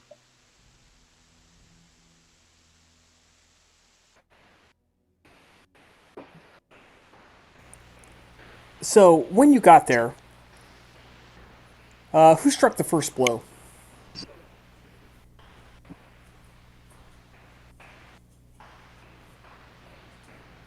Out of character. I think that was the Bruja. I don't remember either, so it honestly doesn't matter. I believe it was the Brewhouse simply because his celerity he acted first in the initiative. All right. Anyways, you discussed that formed up. It was very dark, rainy. The mud slipping on the battleground, the horses whinnying, the fear, the fire, big bonfires. How nobody wanted to get close to them. You weave this image of these men taking the barrier that was preventing them from getting to their objective and turning that into a defensive posture, and then pushing forward. And he says, "Okay, so you and Hatshepsut, who are not combat, you're not great fighters. Let's be honest here.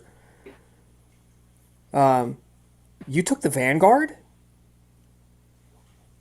You were the ones to absorb the first blows." We did what we had to.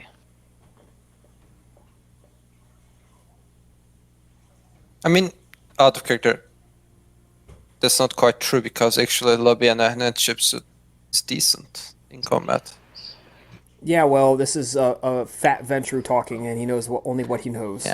Yeah. I meant it Exactly, like and- for my player friends, you guys can actually tell him that you're actually decent at combat in character because Well, you well, are. But Labiana's decent. I have some things to compensate. I mean, hey, soaking aggravated with stamina is great when you can buff it to 8. But let's just say Labiana, without buffing, is a significantly better fighter than Valeranius gives her credit for. Yeah. But of course, at this point, the mention I've described Labiana's disposition is because Labiana knows full well she'll sit there looking expressionless as always. Nothing he says is actually gonna get to her. Yeah. Remember, Astartus, you just need to affect Astartus, not the Ventra. Well, she doesn't know that. She doesn't know what he's doing. Yeah. Exactly. Like I said, it doesn't worry Labiana. Which is funny, actually, out of character. I'd have thought, whilst on our break, the fact that I'm playing a character who is ostensibly emotionless, yet as the player character, the player herself is usually overcome with emotion. I mean, Overabundance. I'm also playing a character who is very social, but I'm not social at all. So, it's just a trend. Yep. All right. Yeah, so he's trying to shake you, and you're just sitting there going, yes, no, that's not quite correct. Just like 1, 2, 3 word answers, totally emotionless. And he says, okay, so what was your strategy for this fight? Out of character, we're still talking about this first one Yes, the first fight. before we enter the property. Right.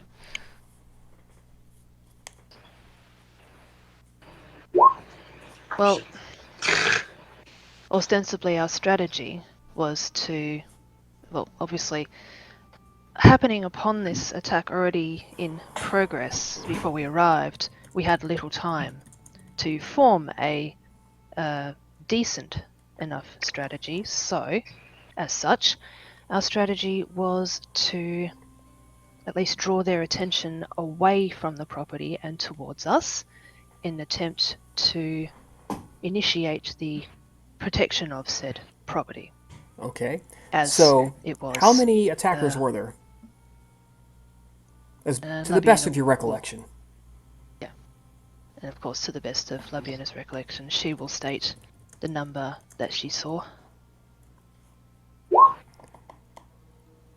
Yeah. All right, Like, so approximately 16, 17, 18 people wielding weapons. At least one vampire, as your compatriot Albina has said, there were 2. And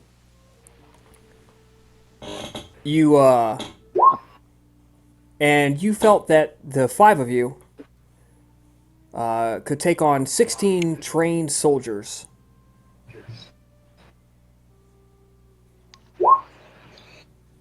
"14 of which were human." that we were aware of.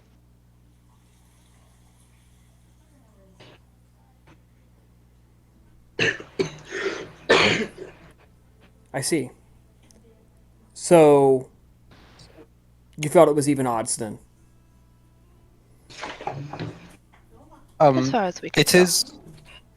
It is also worth noting that the skills Albina has are specialized in a manner that. Doesn't. That's neither here nor there. He's questioning Labiana, and she's like, "Yeah, we can take on 3 each."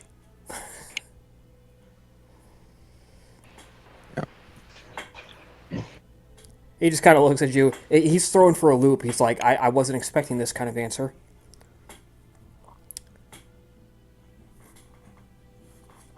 So, which one of you struck the blow on this vampire that you guys said was staked? That would be me. Okay. And did you kill it? Son did. You could say I had a hand in it. But did you see its dead body? Or did you see it turn to ash? I did not. Wait, So out you, of character. So you can not provide any vampire as a witness, other than your coterie yourself. Carmen's side. Carmen did not see it turn to ash. Oh yeah, true. Carmen just saw ash on the ground. That's true. I see. Well, I can tell you have nothing more to add that your counterpart Albina did not already say, so I believe I'm done questioning you.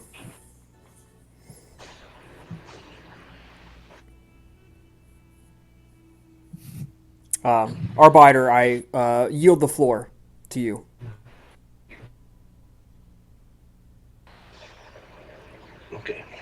Okay. After the reviewing evidence that I have gathered through my power bestowed upon me by my clan founder, I believe that the coterie is innocent. And I look directly at Valeranius, and I stand by that decision. They were caught up in this whole thing, and they did the best that they could given the resources that they had and the situation that they had to deal with. They fulfilled their part of their bargain with you, so they are innocent. I stand with the coterie.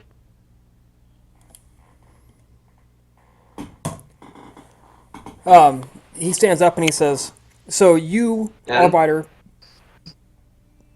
when you open your mouth to speak, he shuts his. He's like literally chokes back what he was about to say." I look at him. Do you dare question the judgment bestowed by my clan? I raise an objection at this moment, that of my clan. I raise an objection that they did not. You have judged that they did not betray me. I raise an objection and say that they did not fulfill their bargain either. The quest, what has been brought before me was that they betrayed you. And that is what I have passed judgment on. They did not betray you.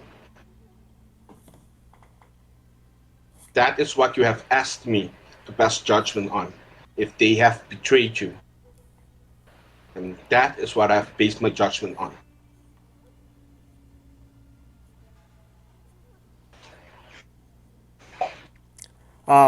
He, in as dignified manner as he can muster, nods his assent, and he chokes back everything he was going to say.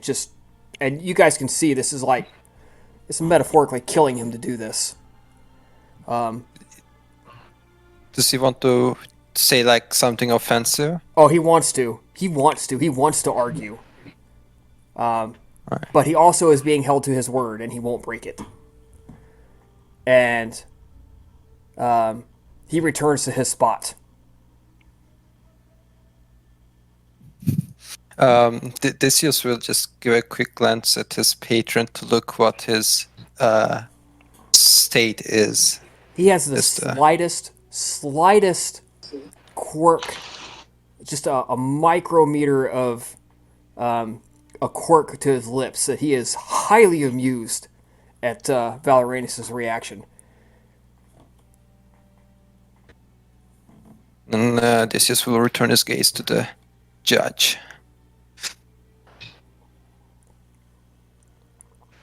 And at that, Astartus will just resume his pleasant self and start smiling. I believe we are done here for the night. You may leave. Okay. Valeranius stalks off immediately, just turns around and waddles off like a big fat penguin. And as he proceeds to leave, Alpine is going to get up and she's going to speak up to him. Lord Valeranius, if you may, I believe there is something else that I'd like to speak before you take your leave. He says, maybe in private, as he keeps walking. She sighs, looking annoyed at his refusal to stay, before she turns over to look at the other members of the coterie and at the status. Does Valeranius give like any suggestion that he wants Androtimus to follow? No. Okay. But yeah, he just looks over, looks to them. Well, that happened.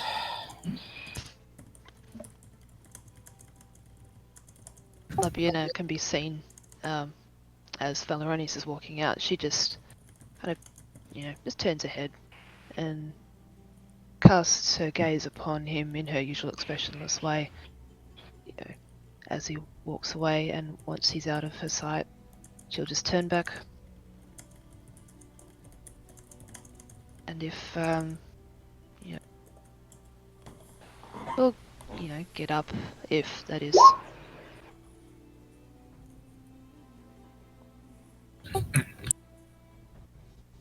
Just stand up basically and be like, alright, well, I guess we go back to the Haven. Alexander, before you guys depart, he takes a moment to ask you to make a list of the debts that you incurred, the resources you expended as part of this effort, and to give it to him tomorrow. And then he, once the coterie has left, and Androtimus, he turns to speak with Astartus.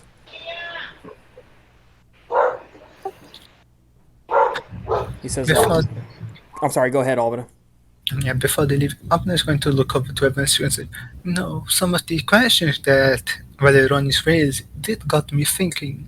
He had a point about how we got found by the courier. And I wonder, he so freely offered major boons like that wholesale for us. It's almost as if he did not expect us to come back to collect them. He could perhaps be involved with these Carthaginians in an attempt to weaken Rome by sending us off to die. Perhaps to give the Capuans something to wave at the face of Camillus.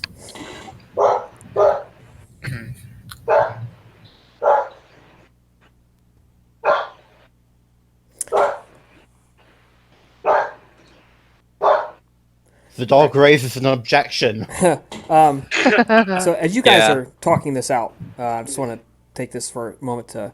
Alexander approaches Astartus and he says, I am not unfamiliar with some of your arts.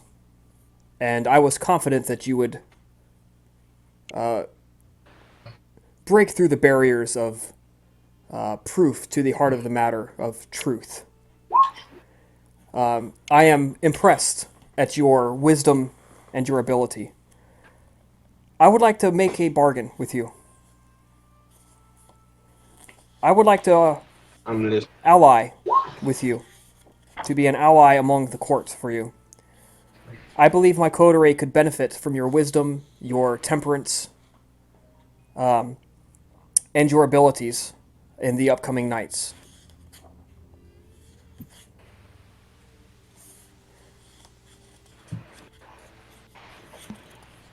Would you be willing to ally Astartus yourself looks with at my coterie?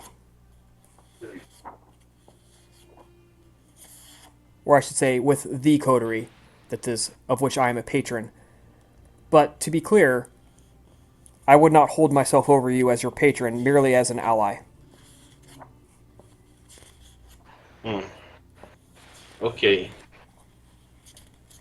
That is a more favorable.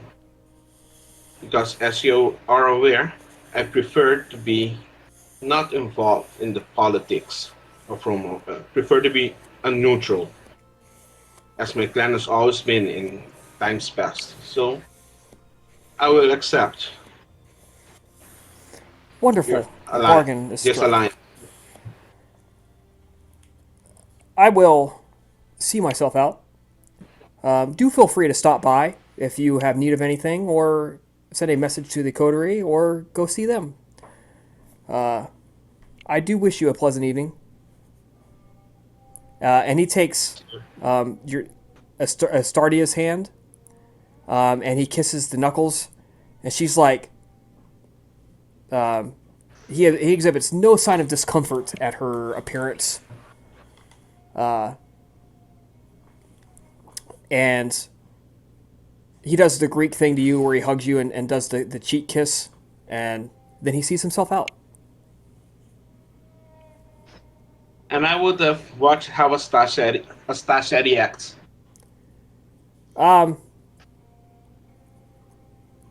She's basically, she takes it in stride. She's just like, lets it happen. The gesture is appreciated as a gesture, but nothing more. Once Alexander leaves the room, Decius will turn to Astartus and say, "So, the way things have turned out now means that you are part of our coterie, which means we need to get acquainted with each other. If you don't have any plans for the night, why don't you come over our cult domain and have some fun time as we know about each other, learn about each other, and provide you some refreshment and other hospitalities."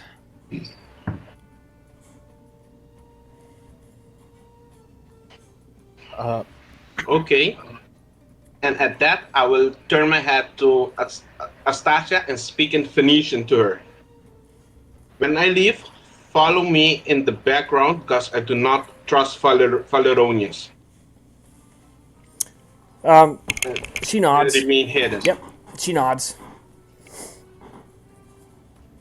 I don't wish to impose. So, first of all, I'm glad that this seems to have worked out for the best for you all. I should probably go make sure things with my patron are well smooth. A word of advice, Androtimus.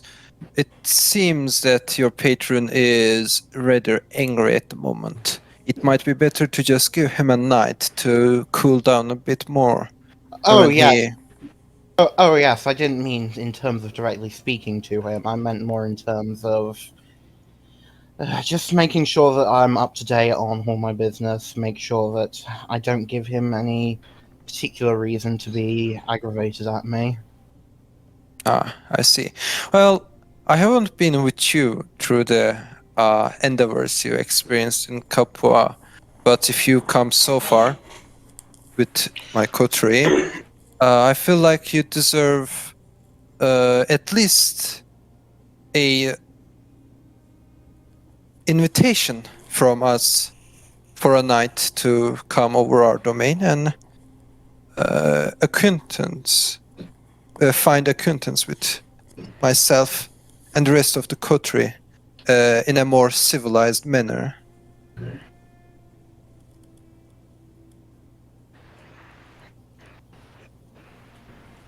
Hmm.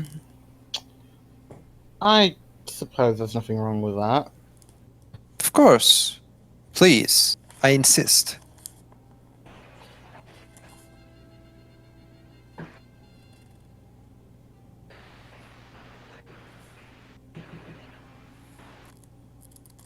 Well, friends, the situation at hand is done.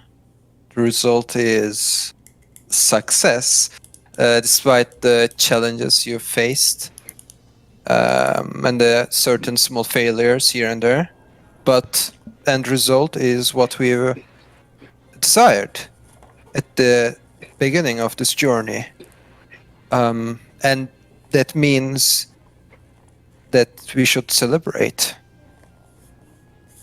No need to feel down.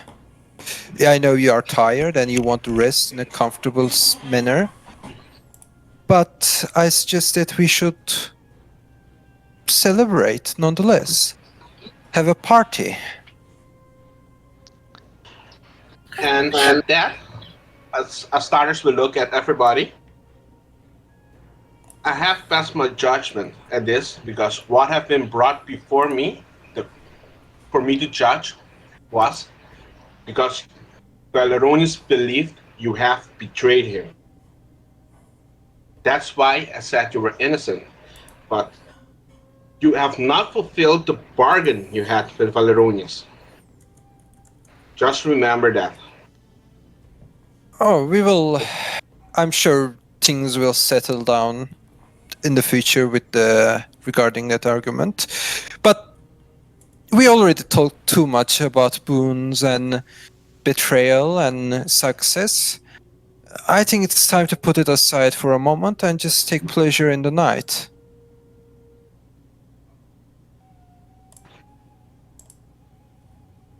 Indeed, it is not an important matter. It's Matter, well, I should say. yes. This situation is important, but tonight we have done everything we could, and we can worry about it after a nice celebration and rest. We don't need to find ourselves stuck in this argument at the moment. It's unnecessary stress over the mind.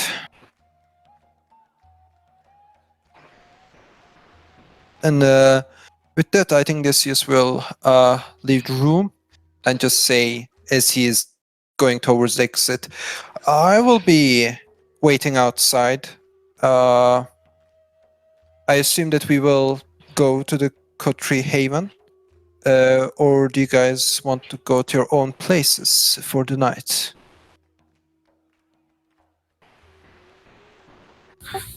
I think the coterie haven be a good idea. Okay. Well, I will be at the door waiting for you to finish whatever you want to do before leaving this place. Astartus, please feel free to join us. As I said, I invite you. Okay, I will accept.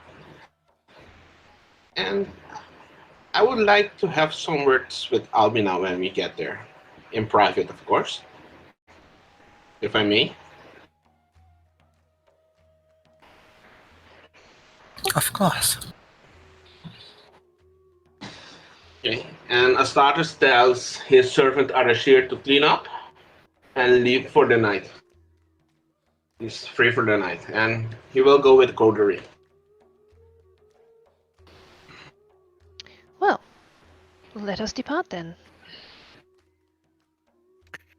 On the way to the haven, Odysseus will just open up at certain point a conversation, and the conversation will start with. So I've seen that some of you has changed while doing this favor for our friend, and he just slightly looks at Labiana.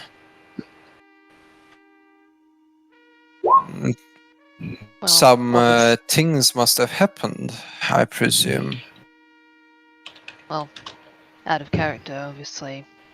Well, I should say, in character, Labiana thinks to herself, knowing how long the coterie members, the majority of the coterie members have known each other. Labiana will just look at Odysseus and say, "Indeed." I feel it unnecessary to try and hide it, as it were. Right. Well, Laviana, I've had the glimpses of my memories when I was on the same road that you are right now, and how it changed at certain point when I was standing at the line between the monster and the human, or not human, but something I know what you mean. familiar to human. The humanity. Yes, I remember the glimpses of my memory at that time.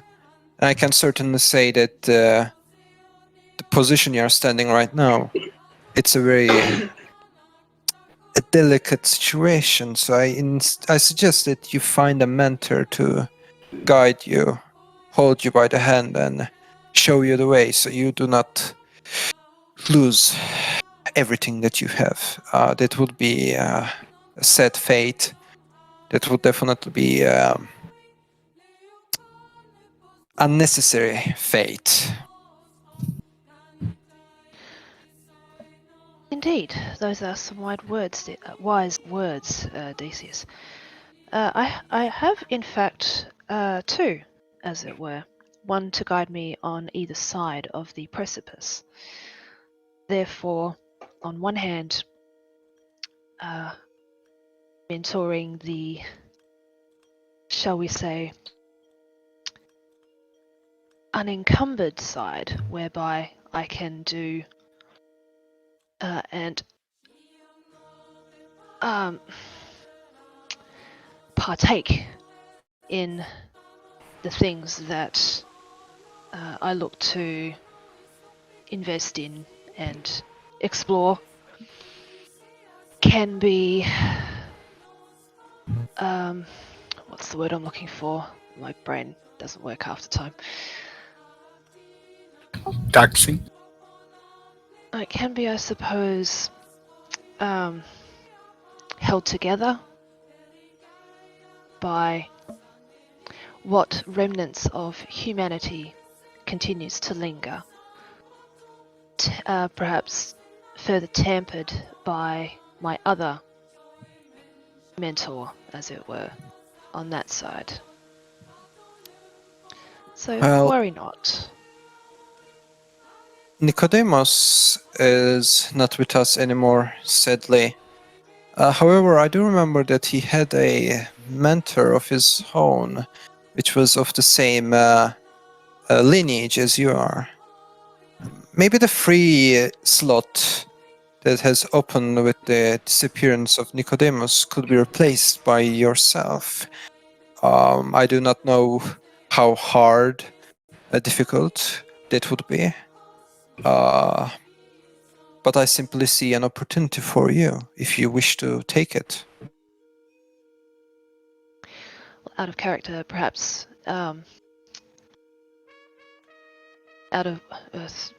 perhaps due to the remnants of her remaining humanity, a very, very faint curl of the lip will be seen,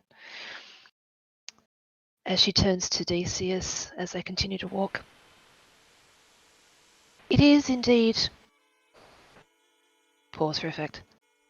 I think I was about to say humorous. Well, it's funny you should mention this. As a matter of fact, it is the one and the same who will be guiding me on my new journey. Ah, so you seem to be more faster than I anticipated. That's good to know. You haven't Indeed. been empty. Well, I want to congratulate you then. If you found the mentor you seek, that is a wonderful thing. Labiena will nod her head in acknowledgement.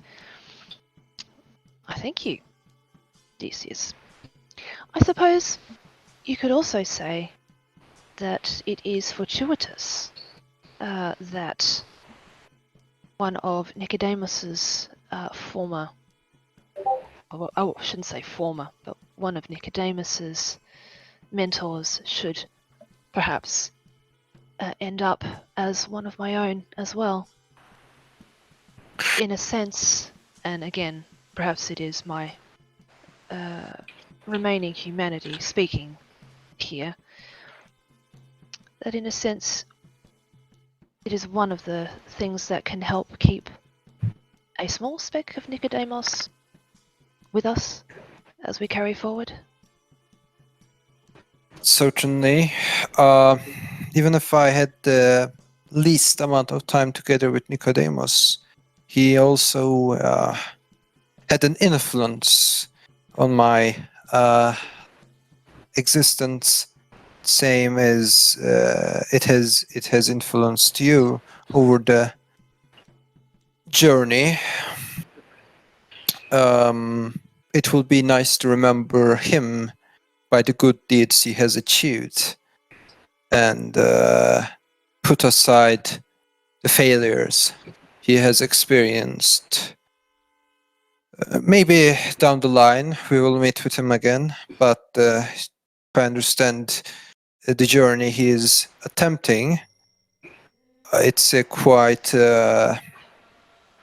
idealistic one. Or I should say not idealistic, because it's not quite true, but more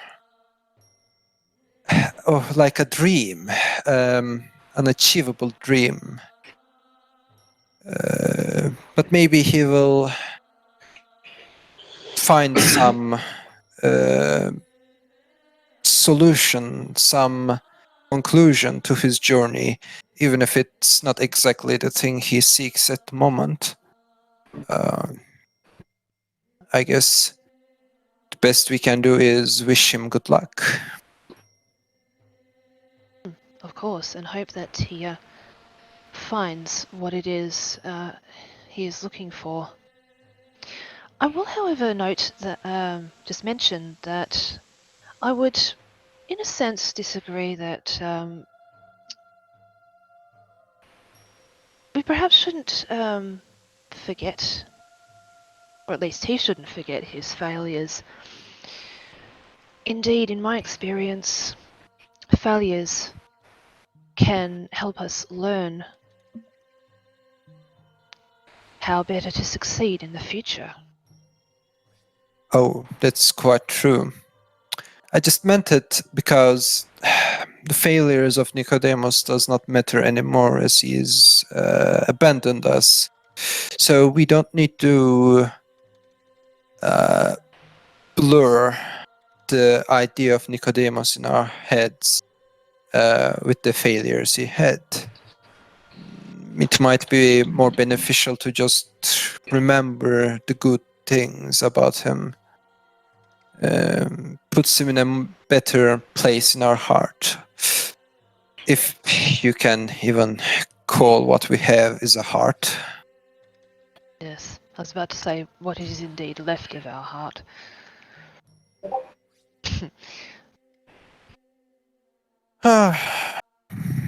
such a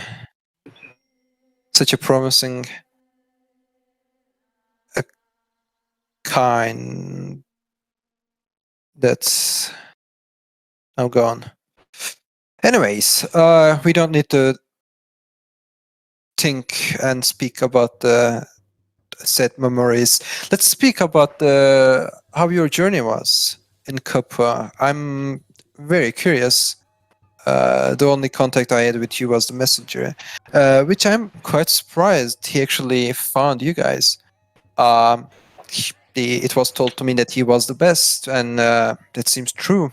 So now I'm just going to keep that person in my mind, and I'm going to share his name to my friends. He is indeed very skilled, a messenger. So it would seem. I mean, given what you told us, how when you actually sent the message, and then in turn when we received it, it would seem to be so.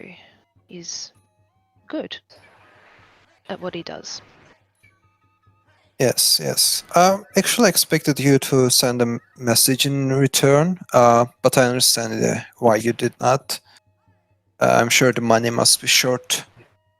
So I was a bit worried when there was no response from you. Out of character, we didn't try to send a message, did we? I do not think so. Yeah, I think you guys, like the guy was in a inn, and you guys just left. Not really, contacted with him again. So yeah, you did not try.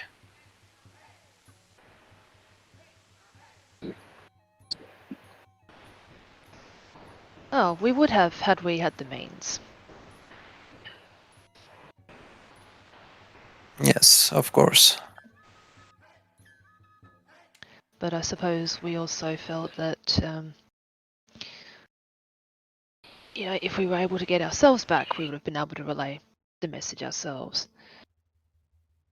And I guess if it was something that we needed to get back to you with haste, then I'm certain we would have found the means to get it to you a lot sooner. Yes, I assume that as well.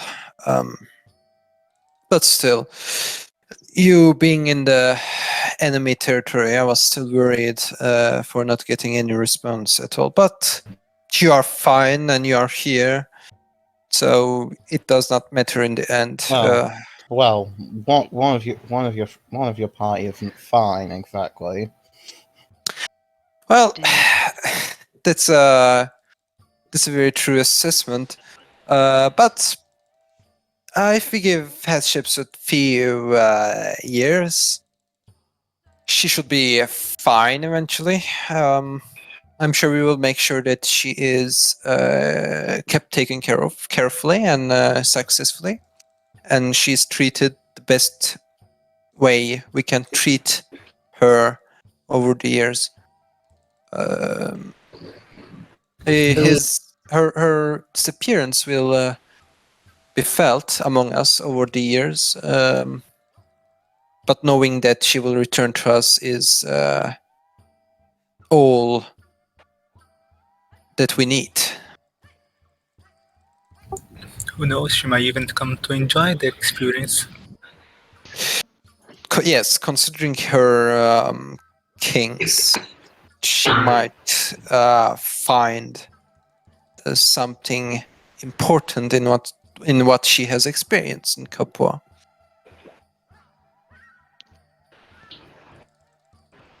Oh, it seems we are at the group haven now. Center. Excellent. All right, so Astartus, you've reached their haven. It's a building. The first floor is brick. The second floor is made out of wood. There are signs that the third floor is under construction. As you move through the streets, you notice there are signs of a street gang in the area, and they appear to be keeping an eye on the building. Just, a couple of thugs just kind of standing next to a fire on the street, just keeping a half an eye on the building, making sure nothing bad happens. Of course, the streets of Rome are crowded and loud and incredibly noisy at all hours of the day and night. Sounds of horses and carts moving through the area, going to the markets to restock. The barkers yelling, and trying to get you to buy stuff at their stalls. Even the stuff not even in a market, just lying on the street. Prostitutes selling their wares, just pretty much everybody. You guys enter into the first floor, and you notice there's a antechamber that you go in, and then you go to the cult floor itself. And the altar is set up to be something very similar to this. But there is a actual room layout. I thought it was on this one, but it must not be. That's okay. Anyways, they oh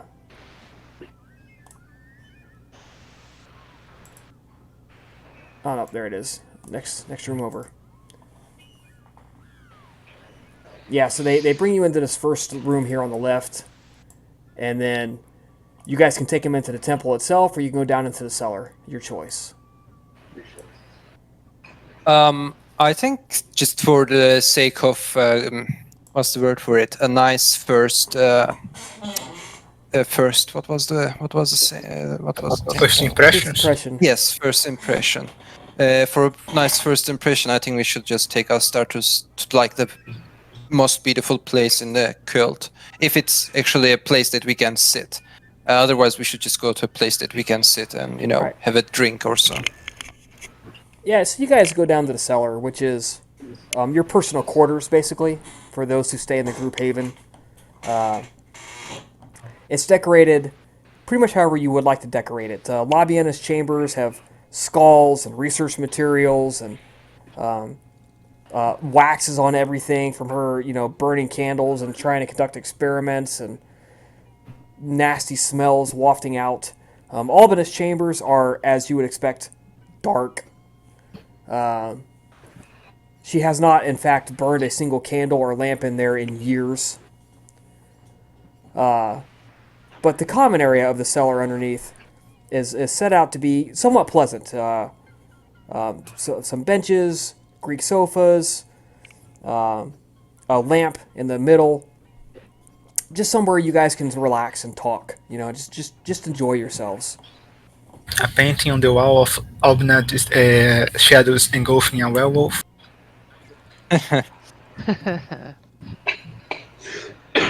You just paid a dude to dress in like a werewolf clothing, right? Just to make the paint. No, that is back on when they captured the werewolf for her sire. And she had a sentimate. Yeah, that's true. We did that. Okay, well, Astartus, this is our sweet cult haven. This is the place that you will find yourself acquaintanced over the years if you stay as a part of the coterie. This is the place that you will feel at ease and at home. We do have a herd here, so if you wish to feed, feel free to ask for someone, and it will be provided. Feel yourself comfortable. We have everything that you need. Why, thank you, Theseus, for your hospitality. And you guys as well. It's the least we can do. Thank you for letting me tag along, I guess. Why did you lie at the court hearing about us making no attempt to capture Agatha? I spoke the truth as I understood it. If I was mistaken, I can only apologize for that. Do you lead credence to my belief that perhaps we are set up to fail from the beginning? I am not certain.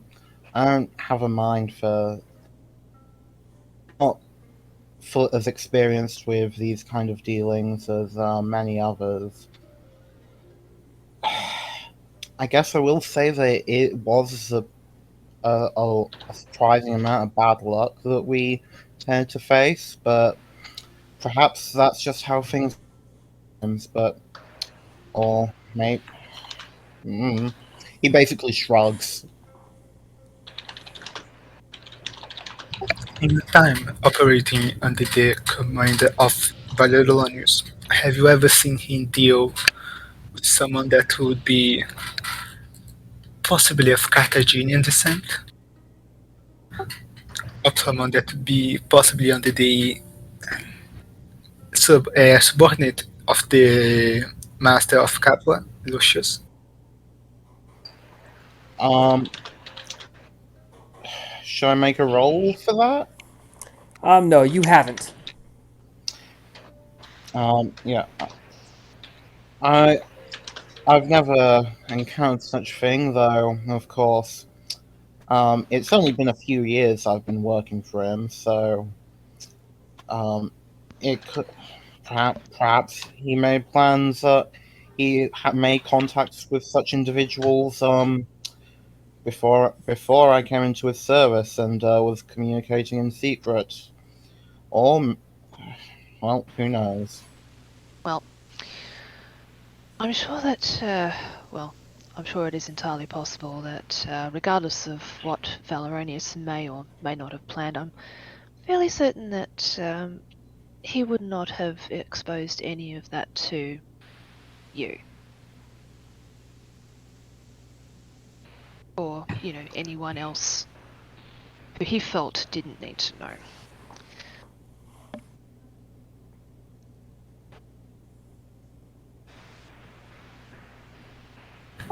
Yes. To understand that used to be run his messages for him. Pretty much, it's one of the few jobs people will reliably trust my kind with. So you know.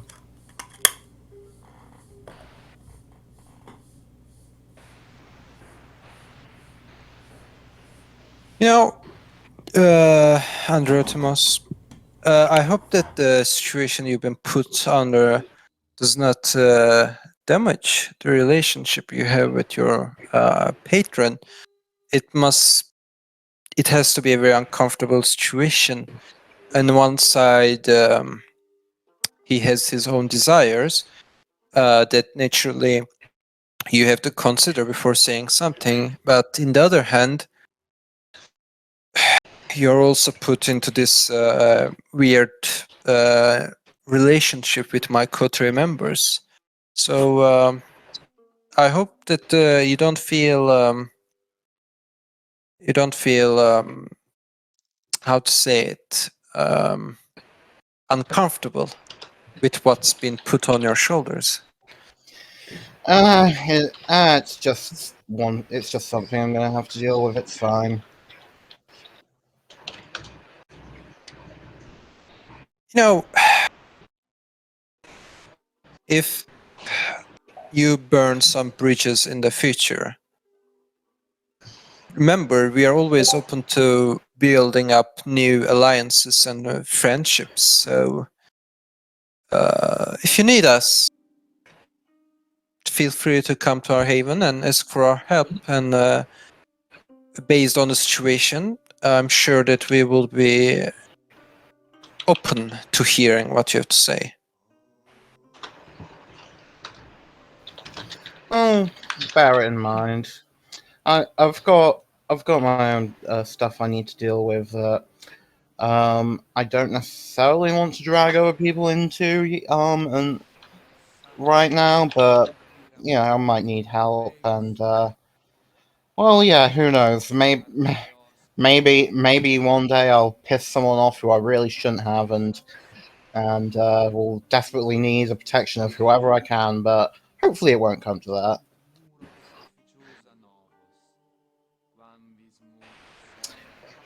Of course.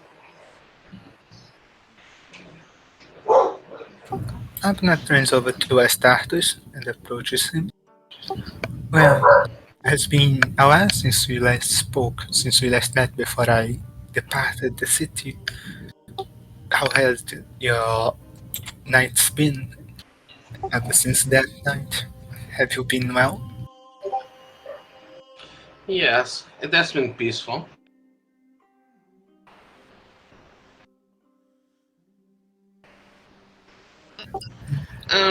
Albina, I wanted to ask you something.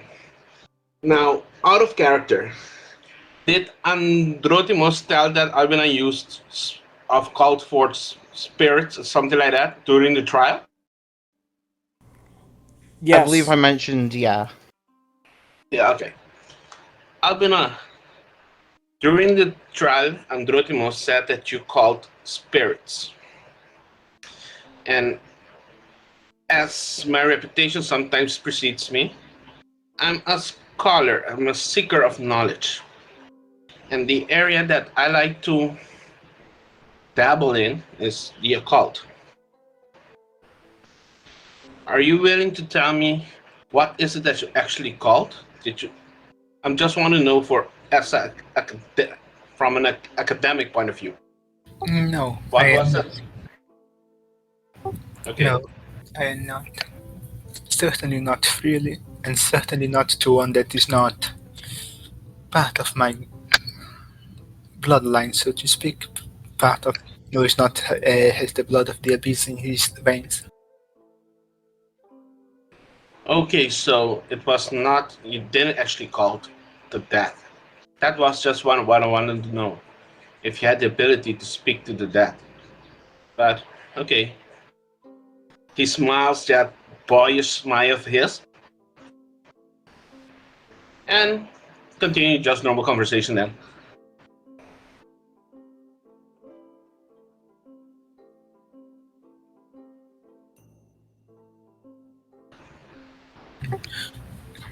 How has your sister been?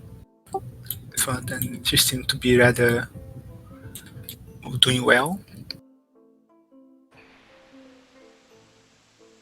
Yeah, she's doing well as it can be. But I have not spoken with you a lot since last time. How is it that you know my sister? She was on guard on your compound when we first met.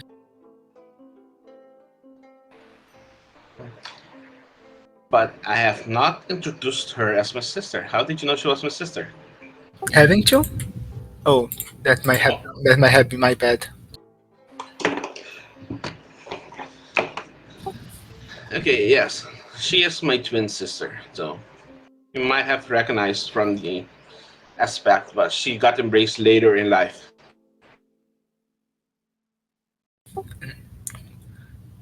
Is it common among your bloodline to embrace twins, to embrace siblings?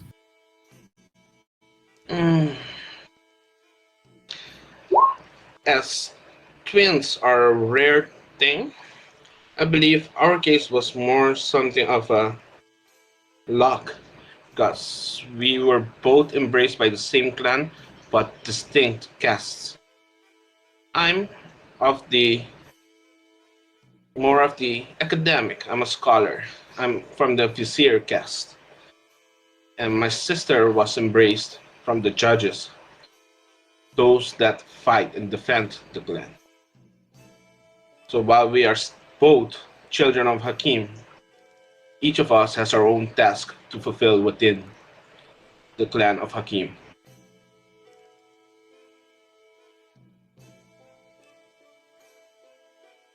Interesting. I do not believe it is common knowledge that the Assamites have different castes, is it? No, they're pretty secretive, No, so it's you're not. learning new information. Yeah. Interesting. So, how did such an, if I may ask, how did such an risk take place that would see you both separated into these two different castes?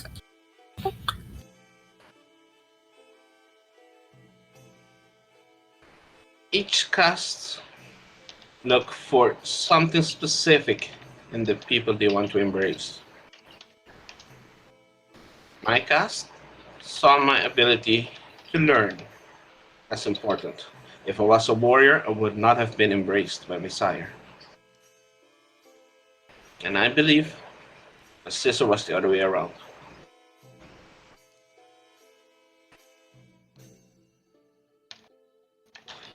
She has, sorry, go ahead. No, go ahead. Just going to ask, I believe that his sister had plenty of scars on her face, right? Yes. Yeah, so I'm just going to mention, I noticed that your sister has some wounds that have yet to be healed. I assume they are part of her training prior to her embrace. Or are they what attracted her sire to embrace her in the first place? While I do know the story behind that, I believe that is a story for my sister to tell you, if she wished to tell you that. It's not my place to tell about her life.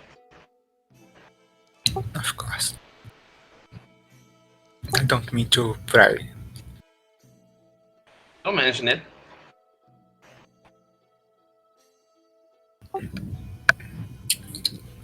How are you enjoying your time in your city?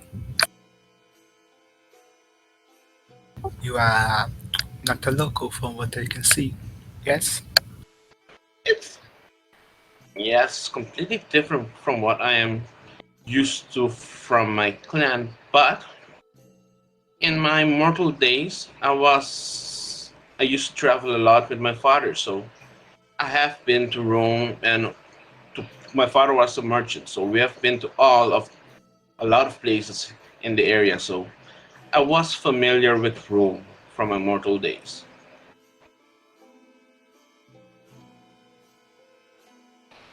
Must be different then to be experiencing Rome as a kindred compared to what it must have been like when you were mortal. Yes, it's completely different. Yeah, it's completely Des- different from what. Yeah, go on. Oh, so that's despite the difference in the time of day.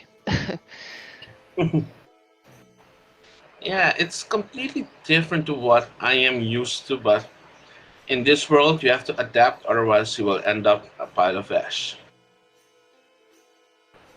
So, I learn as much as I can and try to stay out of trouble.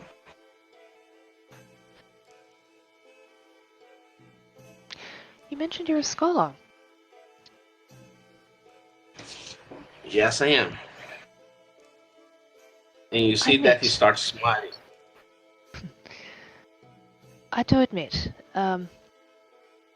it does intrigue me, at least a little. Okay. Not sure What if you'd part be does? willing. Mm-hmm.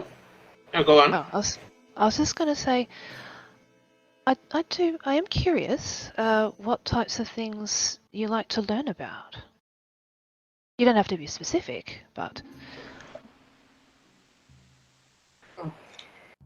Honestly, knowledge for me is its own reward. Any knowledge I can come about, anything important to Canine society, to life in general, things that are better preserved than forgotten with the passage of time, I'm interested in.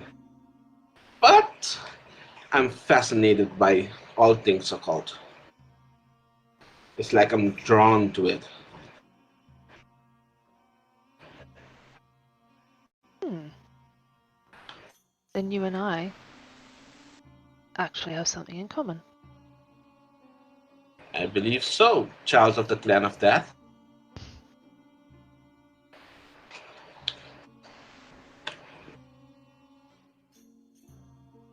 And I would like to speak further with you when we have time.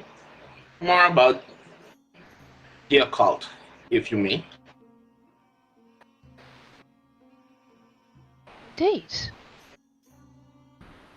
I should, and at this point I think I should mention, out of character with Labiena, when she speaks and is about to say anything that might portray any kind of emotion, there is a noticeable hesitation in it, given her current levels of humanity and her distinct lack of, I think it's conscience, she's zeroing. She's like, yeah, I would. And does the Astartus notice the lack of conscience? What did you say? All right, Astartus would roll perception plus empathy. Labiana, are you attempting to hide your lack of emotion? I wouldn't say she's deliberately trying to hide it. I think it's more of a resistance. Okay, Given so how kind of an low it is. instinctual, I'm around somebody new and I'm uncomfortable thing, right? Partly So, that, but yeah. like I said, also partly given how low her humanity actually Yeah, is. you might not actually care. Roll your manipulation and your road rating. Alright, hold up.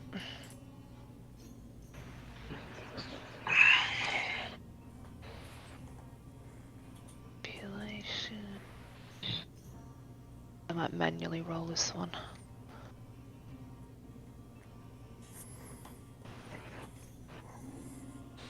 Standard diff? Yeah, standard diff, please.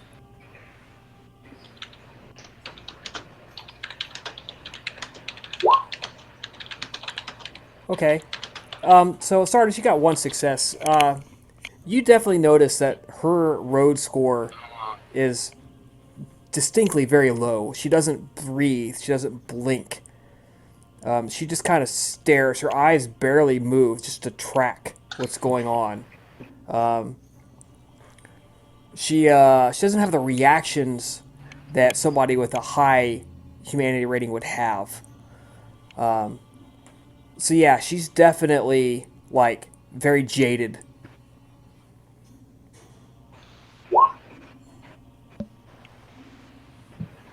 Yes, and she does have eerie presence, and she does have rotting skin.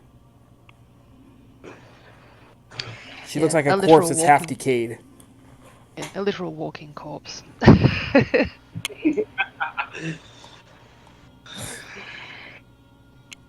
Well, Fabiana, you will be somebody interesting to talk to, because it appears that you and I have more in common than you really think.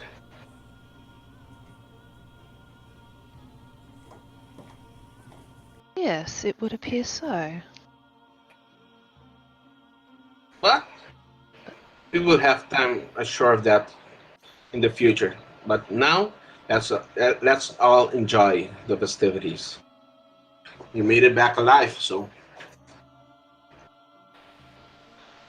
let's enjoy for the night. Indeed. Right, so you guys talk. You play some instruments. You're Astartus. You break out your flute. Out of curiosity. Yes, I was just gonna bring that up. So Astartus pulls, a Ron Burgundy. No, I could never play I could never play the jazz flute, and he gets up and starts playing really good. Some of your cult members come down. You start like drumming a little bit. You have a nice party going. And you spend some time getting to know each other.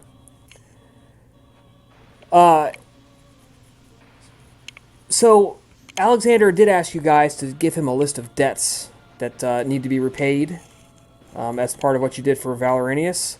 So besides money, do you guys come up with anything else?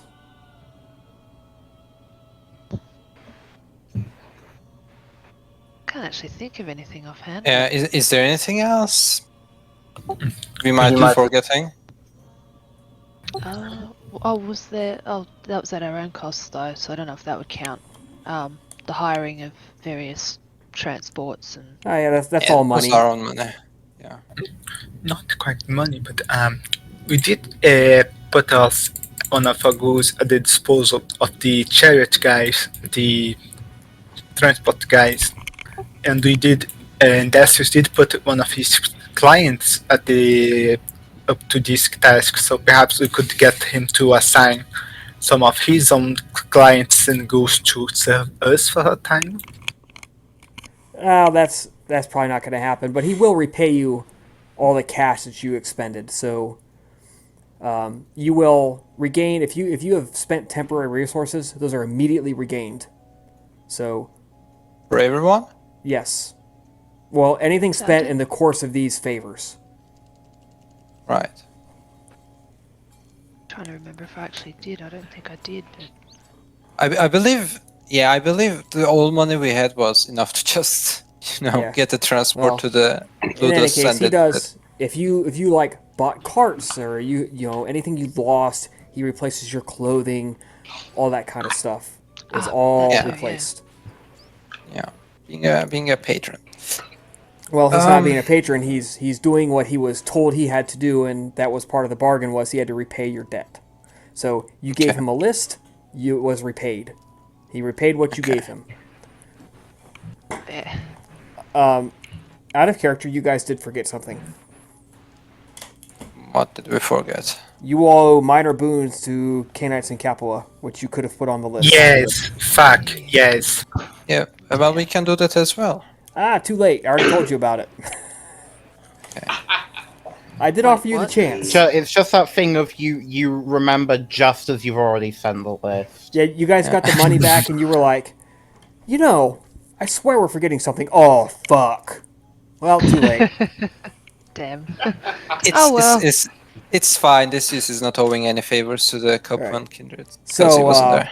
Yeah, Lubian is like, it matters not. Andronimus, you meet up with Valeranius later on that week. Just to talk about the future, what's going to happen. And he basically tells you, he says, Andronimus, you are an honorable Canite. You have held to your word, I will hold to mine. But that being said,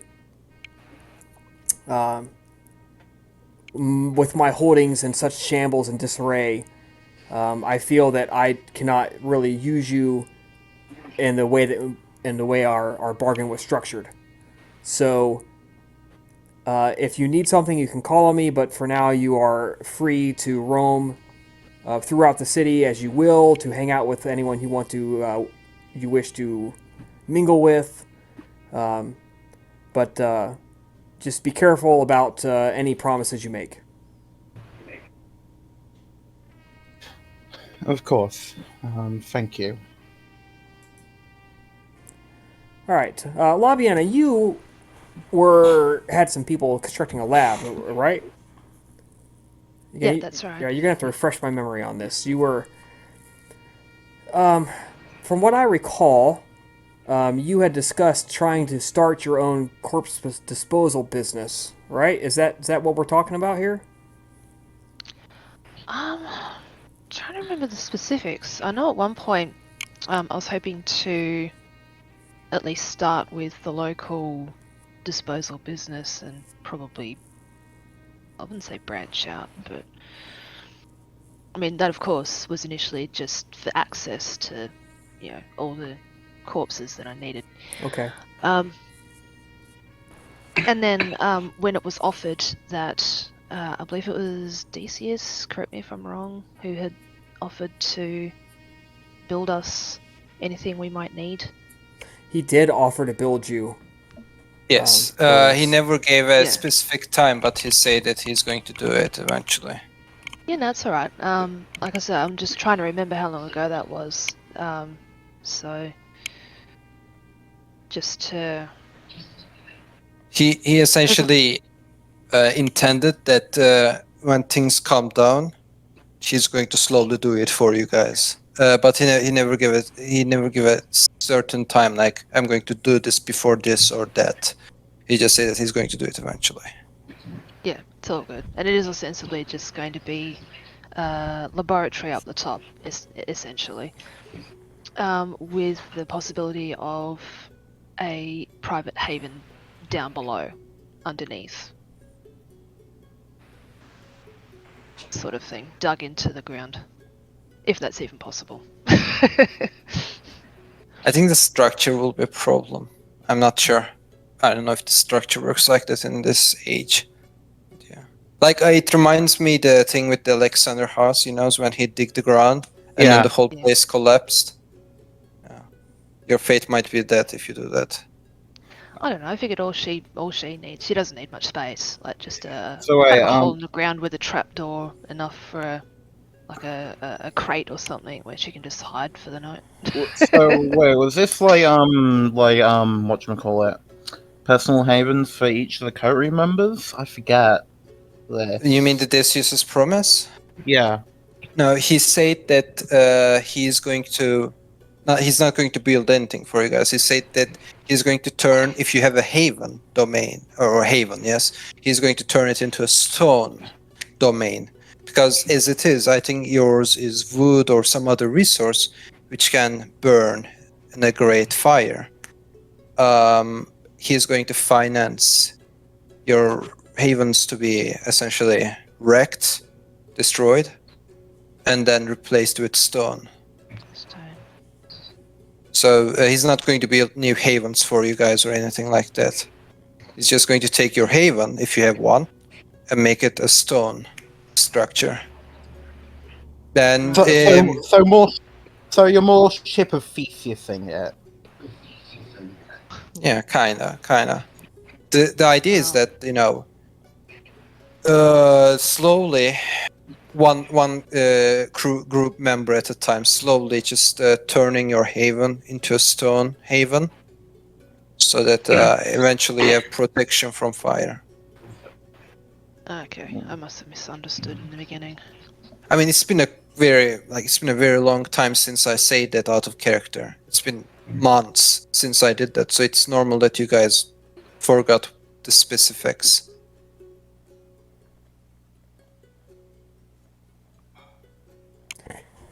All right. Well, Anyway, so Labian, as you're getting that settled back out, and of course you and Albina also have a human problem to deal with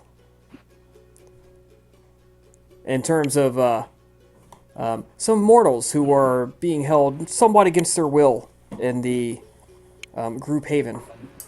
Of course, this happens after Astartus leaves, because this is personal cult business and not subject to outsiders. almost forgot about them. Yeah, so Labiana, the young man, I believe his name is Jorbanus, that your cult members brought back here.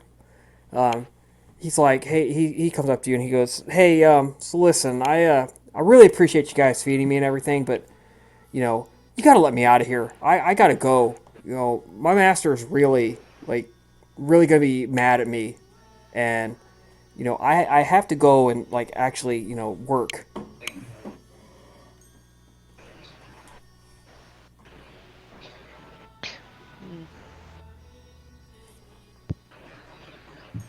Thinking out of character, obviously.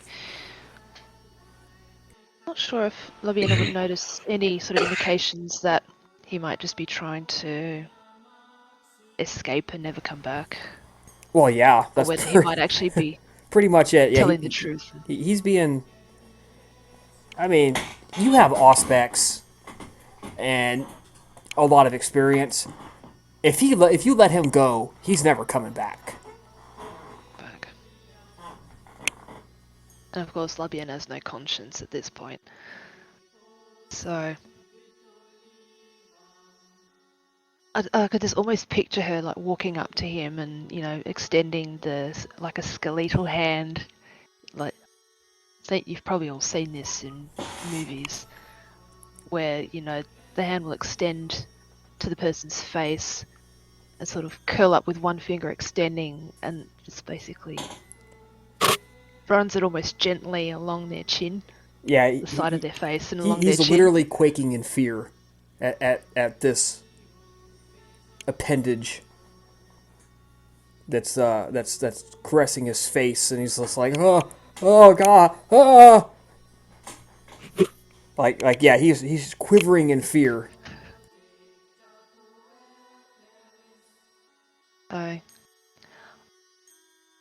I understand. And she kind of turns away as she says this. I understand.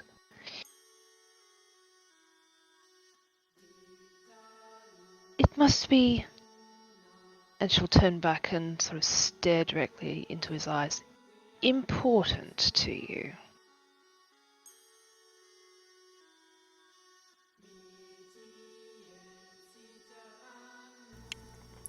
Are you trying to intimidate him into staying? Oh, not deliberately. Okay. I was gonna say, because if you are, it's working. He's like, well, listen, you guys have been really nice to me and everything, but, he took me in. I've got nowhere else to go. I got to go back. I told him I'd be back weeks ago, and, I'm sure he's really worried about me. He's got nobody else to look after him. You gotta let me go. Come on, just leave me alone. I promise I won't say anything.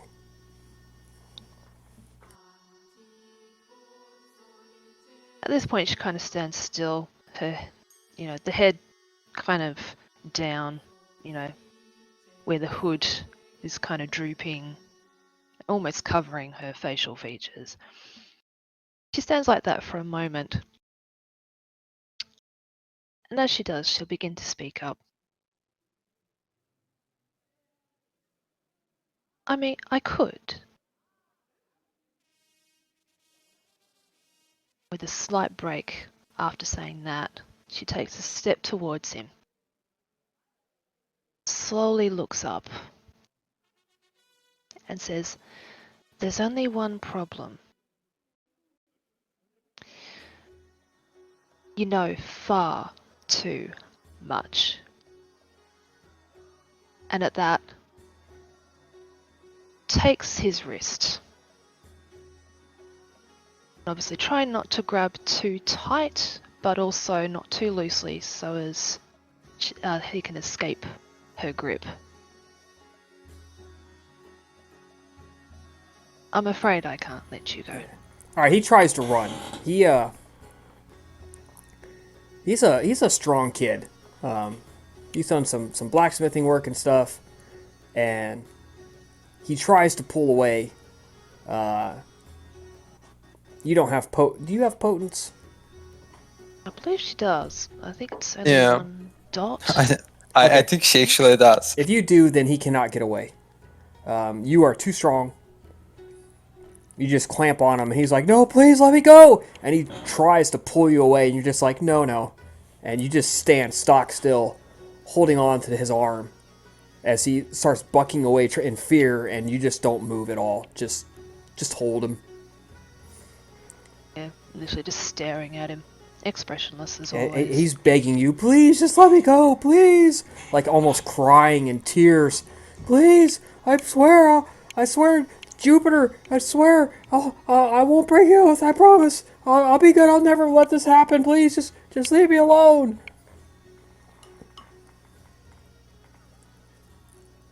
I will give you this one last chance to stay. To choose to stay.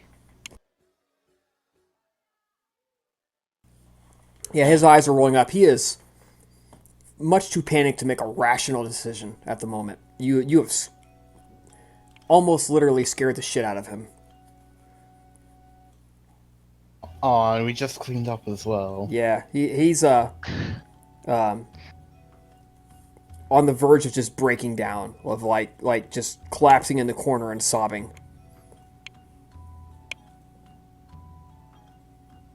Yeah, I suppose out of character, that's why I said before, Labiana does the best that she can under the circumstances. I mean, as far as her humanity goes, or lack thereof. But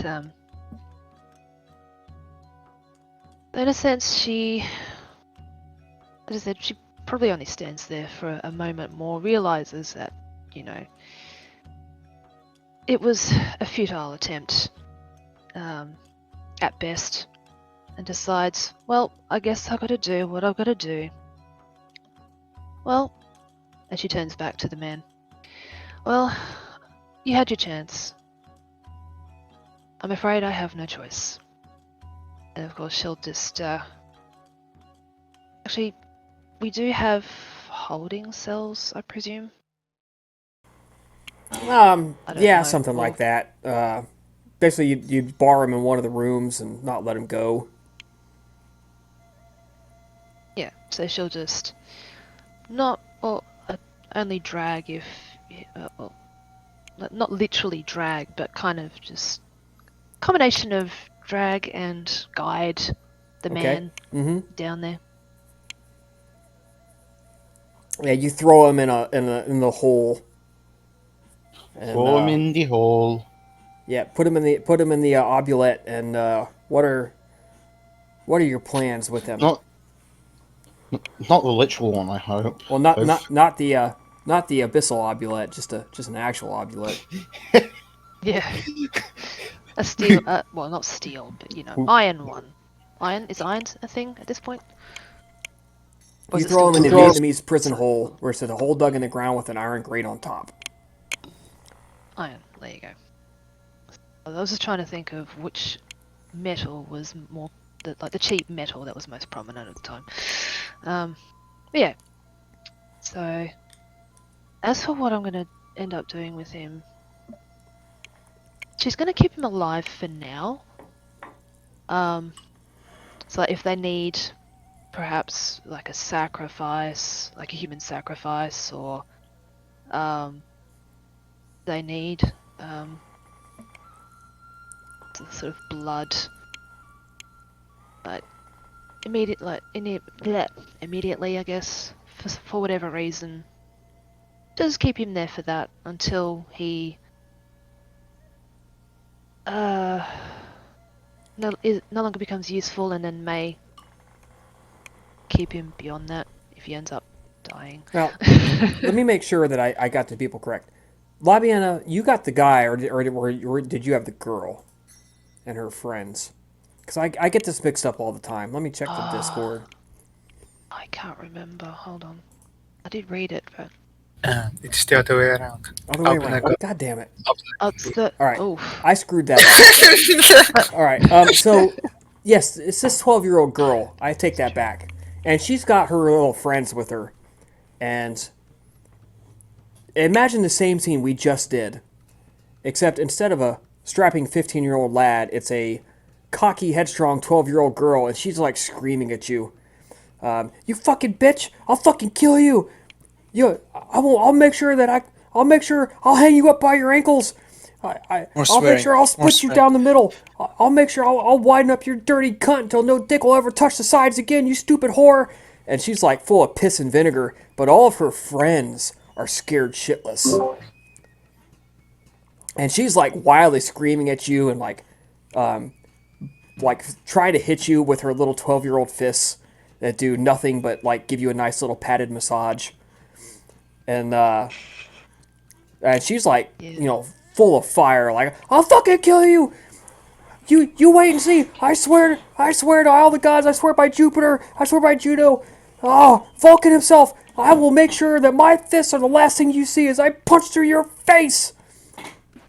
But all of her friends are like, please just let us go. Oh my God, man. And they're like crying. Honestly, I think we should just let. I think we shouldn't kill them just because it's funny. Yes, hilarious. Yeah. Wait, Well, I mean, again, all she really was going to do was, as I say, because they obviously outlived the whole choosing to be a member of the cult, they're now resisting. So it's like, well, we really have no choice now but to forcibly imprison them. At the very least, to make sure they don't escape and reveal anything they shouldn't be revealing.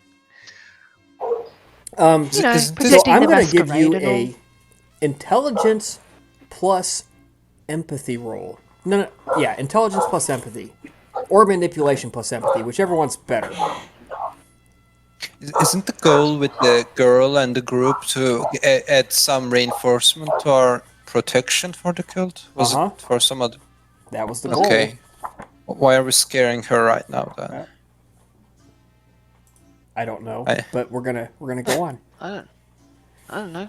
Well, Okay. anyways, okay, because Go they're ahead. trying to escape, and we all know how Labiena feels about cult members trying to escape. Jim Jones, their ass. Bullet in the head. I'm never going to join a cult that you run, MP. All right. So yeah, what was your final on that? Intelligence empathy or manipulation empathy?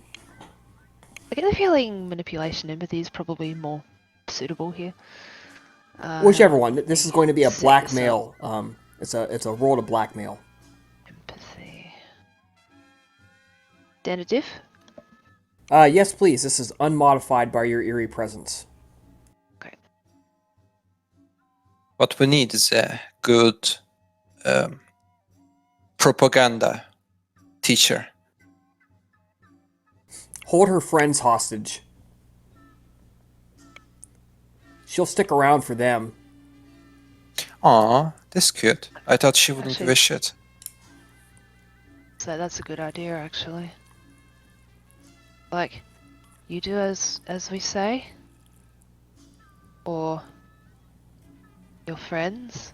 Well, Yep, that's a winning strategy right there. She calms down. She's still like heaving mad at you. You toss her friends into the obulette with a little bit of food and some water. Well, yeah, we'll make sure they're cared for as long as you behave.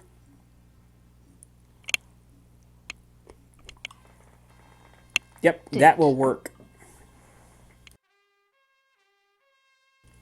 And you can begin the grooming process. God, I'm just trying to imagine how Hat is going to react to this. I'm like, when she wakes up, if it's still going on. Like, I'm not even sure, like, if it would be positive or negative. This is a thing. I think Hat would participate and be like, "It's time to learn through pain, dearie. What's this emotional pain response invoke in you?"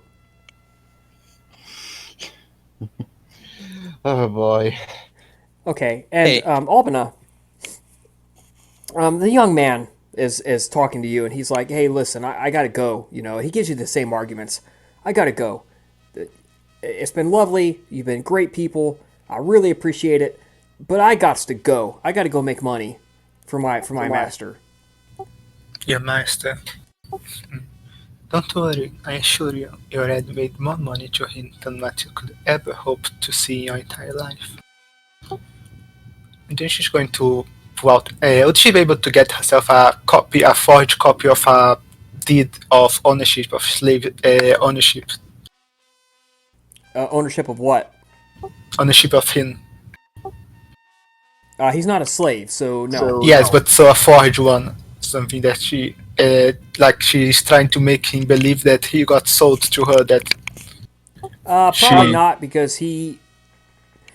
Well, okay. Let me rephrase this. You could fuck with his memories enough with Dominate to make him believe it. yeah, if she's going to do so, that then. Okay. You might Let's, also. Let's have a 2 Dominate rolls, and they're going to be memory modification rolls.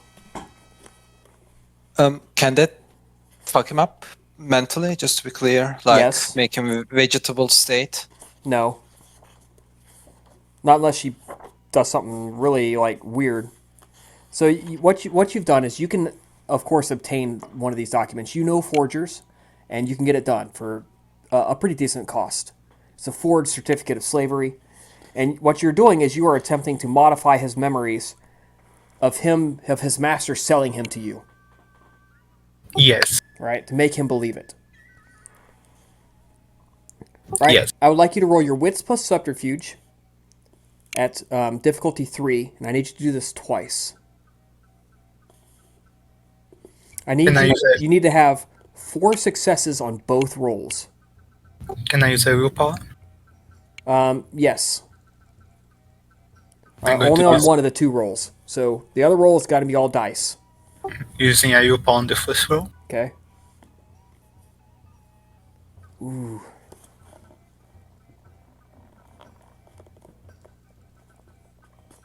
All right. You have tried to alter his memories to have him believe that he has been sold to you. But you're pretty certain you did not succeed. You removed that slice of memory that you were going to insert, and then when you went to go insert a new memory and modify it, you're not sure that you succeeded. He doesn't appear to fully believe you or understand what you're doing.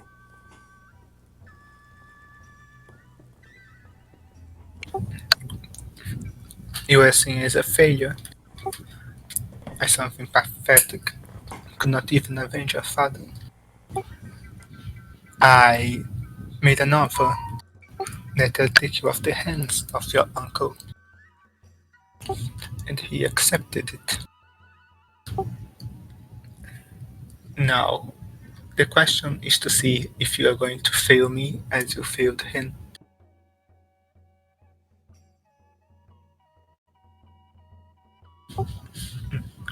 Yeah, I don't think so. If he sold me off, it would have been for way more money than that. I'm sorry, I don't believe you. And he grabs the paper and he's like, I'm not a smart man, but even I can see that there's problems with this. And he chucks it into a lamp or something, and it catches on fire. And then he takes off running. He's trying to run away. He's like, I'm getting the fuck out of here. And he takes off. So give me a very quick, and you can spend blood for this if you want, Dex and Athletics roll. Cut him off. Yeah. I'm going to expand for blood. Okay. So he takes off running. You pump your blood up, and you're just like, and you're gonna, pull the serial killer move where you just kind of walk behind him and then just mysteriously get in front of him. So, yeah, he takes off, and he runs up the steps, and he gets up there and he goes to bust through this door, and then you step out from behind the door and you're like, oh, did you think you got away? And he just dead stops in front of you, like, oh. And he's looking around, but now he's trapped. He can't move. He can't get out. All he can do is go back. She's then going to proceed to try to grab onto his arm to prevent him from running away again. You do so. You grab on him with that iron potent grip, and you squeeze, and the flesh begins to turn white under your grip. And you can feel the bone just shift just a little bit.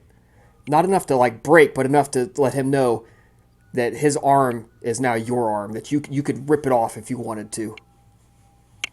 And the natural coldness of her flesh no doubt biting into his skin. That wasn't very smart of you.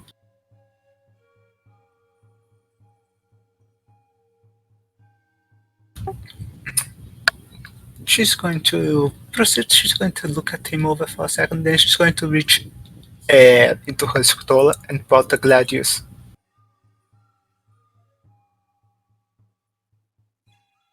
She's going to hold it over to him, hold the blade close to him, and then she's going to try to make a nick on his flesh with the blade. Okay, yeah, you do that. He's struggling to get away from you, and he's like, no, please don't kill me, no. And you just little nick, give him a little cut on his arm or his collar, wherever you want them to cut to be.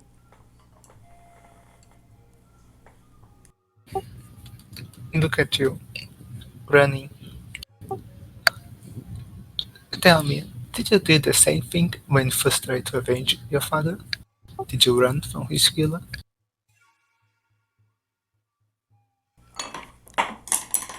He kind of freezes up and he goes, "What do you know about what I was through? I was 8 when my father was killed. I was just a little kid. Now I'm almost a man, and I will avenge him." How can you avenge him if you cannot even get free from a girl like myself? Well, since you grappled him, he's going to clinch and suplex you. Oh So, shit! contested strength and brawl roll, please. What is this Yep. motherfucker? You know what? It's probably not going to end well for him, but points for Moxie. Yeah, I mean, You've got it's hold not of his going to end arm, well. and he just shoots in and grabs like your waist and just tries to pick you up and suplex you over his shoulder.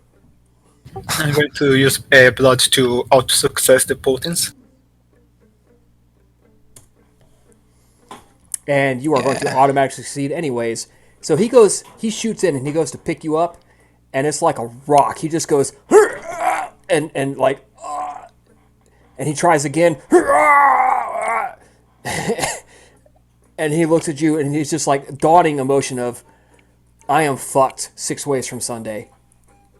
Like he shot his shot and he took on the champ and he lost.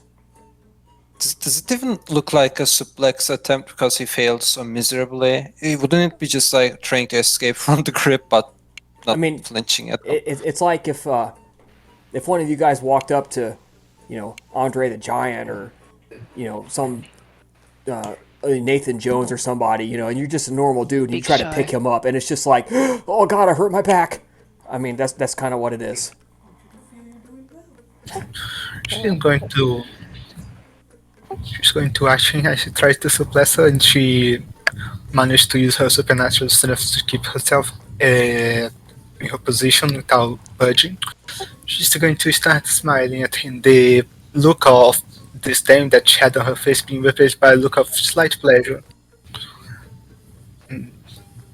Perhaps you are not a total failure after all. Tell me, what did you hope to achieve if you were to escape from my grip and if you were to live here?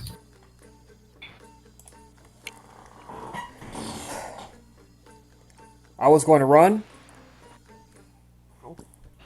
and I don't know what I was going to do after that.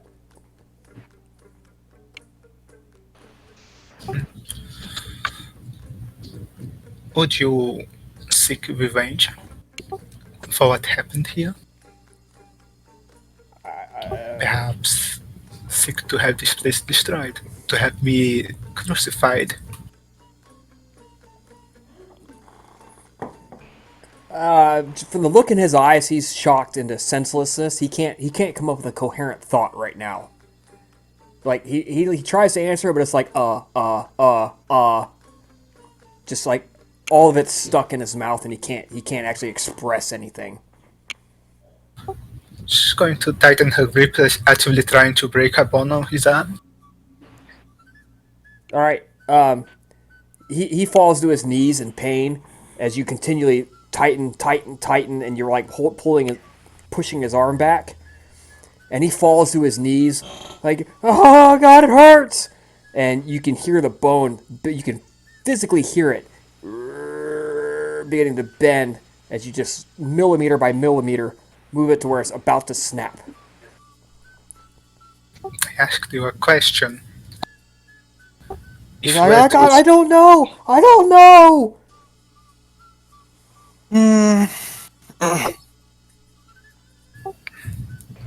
Do you hate me? Would you do whatever you can to see me pay for what I'm doing to you? His eyes flick to the sword held in your other hand, which you never let go. And he's like, "I'd take your head if I could." She's going to offer him the sword. He'll take it in his offhand, his bad hand.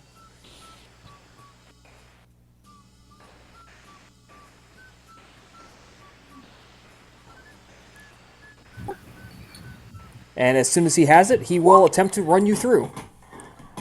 Called shot to the head with his bad hand. This is difficulty 9. He got 1 success.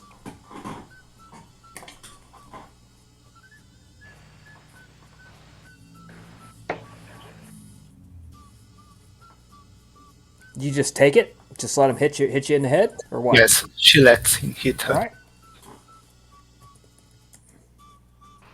4, 5, 6, 7, 8.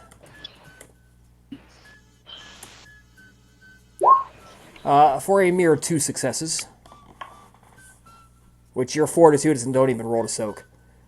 The blade just bounces off of you, and you can tell he got a good hit. He bounces off of you. And how does your fortitude manifest? It's always something supernatural. Does it manifest as a glow or cracks, or how does it manifest when your fortitude just takes the damage? I think that manifests as if her flesh is hardening. I think right before the impact, it was perhaps even a stony texture, some cracked marble texture. Yeah, so naturally, yeah. So his blade hits, and it sounds like he just cracked it off a stone. That just flat, twing, boom, and like the blade judders, and he doesn't quite let go, but his arm jerks back. And you can tell his hand is weak, like his hand feels the sting, because he hit you hard. And there's a chip in the blade, a nick, from where he hit you. she's going to reach her range over to her free hand over to her face, and she's going to feel around the place where she has hit. Nothing. Completely unblemished. High potential. I could feel it when you struck me.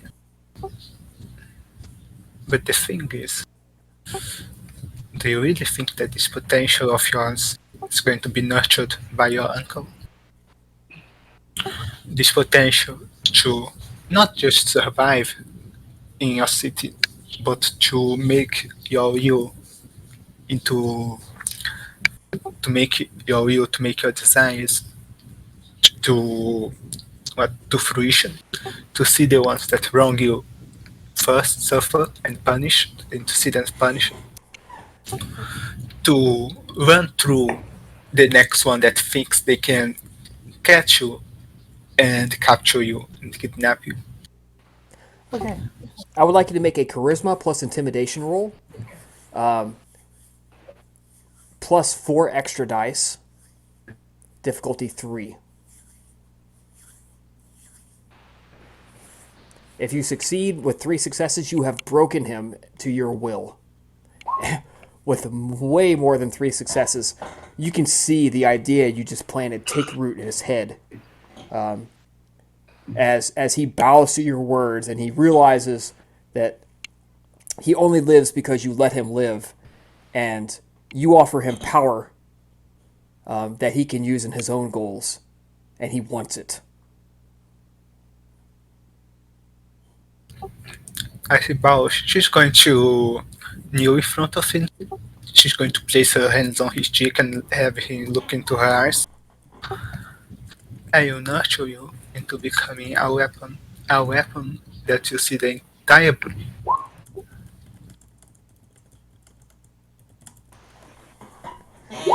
Yes. He nods his head.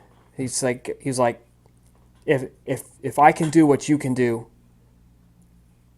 then I'll be able to avenge my father, and I'll stay at your side. She nods, and she's looking back a bit to the first time that she met her child, first time that she met Catalina. She is going to feel a slight bit of amusement at the similarities that this boy has with Catalina. That's funny. With Catalina, you presented yourself as a mother figure. You know. Yes. With this one, you're presenting yourself as a figure of vengeance, of fury, perhaps. Yes. But both of them found the parents killed. Both of them essentially orphaned when she found them. And this is something that does strikes this brings a slight smile to Abna. She considers that the similarities is amusement. Of course, the one that got the family of Catalina killed is Albina herself and the rest of the coterie. I don't know, maybe we killed this guy's father as well. We don't. We're gonna call him Mercurio the Third. 1 second, need to grab something. All right.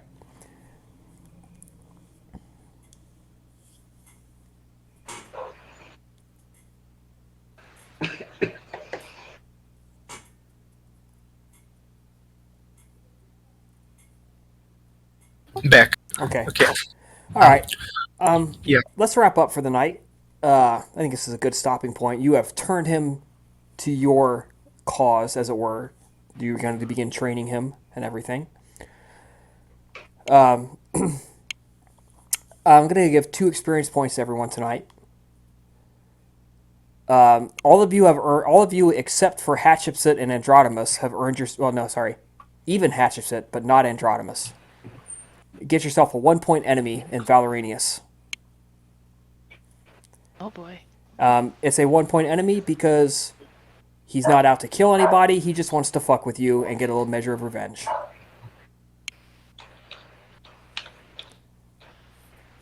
That's a flaw, right?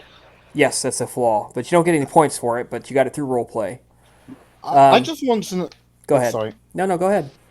I just want to know, that was a risky move. I have legitimately once seen a mortal almost kill a La Sombra Elder with a cold blade shot. I that can legit happen. Well, I mean, when you've only got 2 successes on a damage pool of 8 dice. Yeah, Yeah. I was just like noting that was that I mean, could have gone hilariously badly in theory. Here's Yes, the it could thing. have, but I think it was Here- awesome. Yeah, I mean, here's the thing. If you roll 7 damage dice pool and the other person rolls, Well, guys, there you have it. I appreciate you sticking with us tonight. The introduction of Astartus to the group. Hopefully things stay good and we keep having fun. Hope you guys keep listening. All right. Thank you once more. Have a great evening.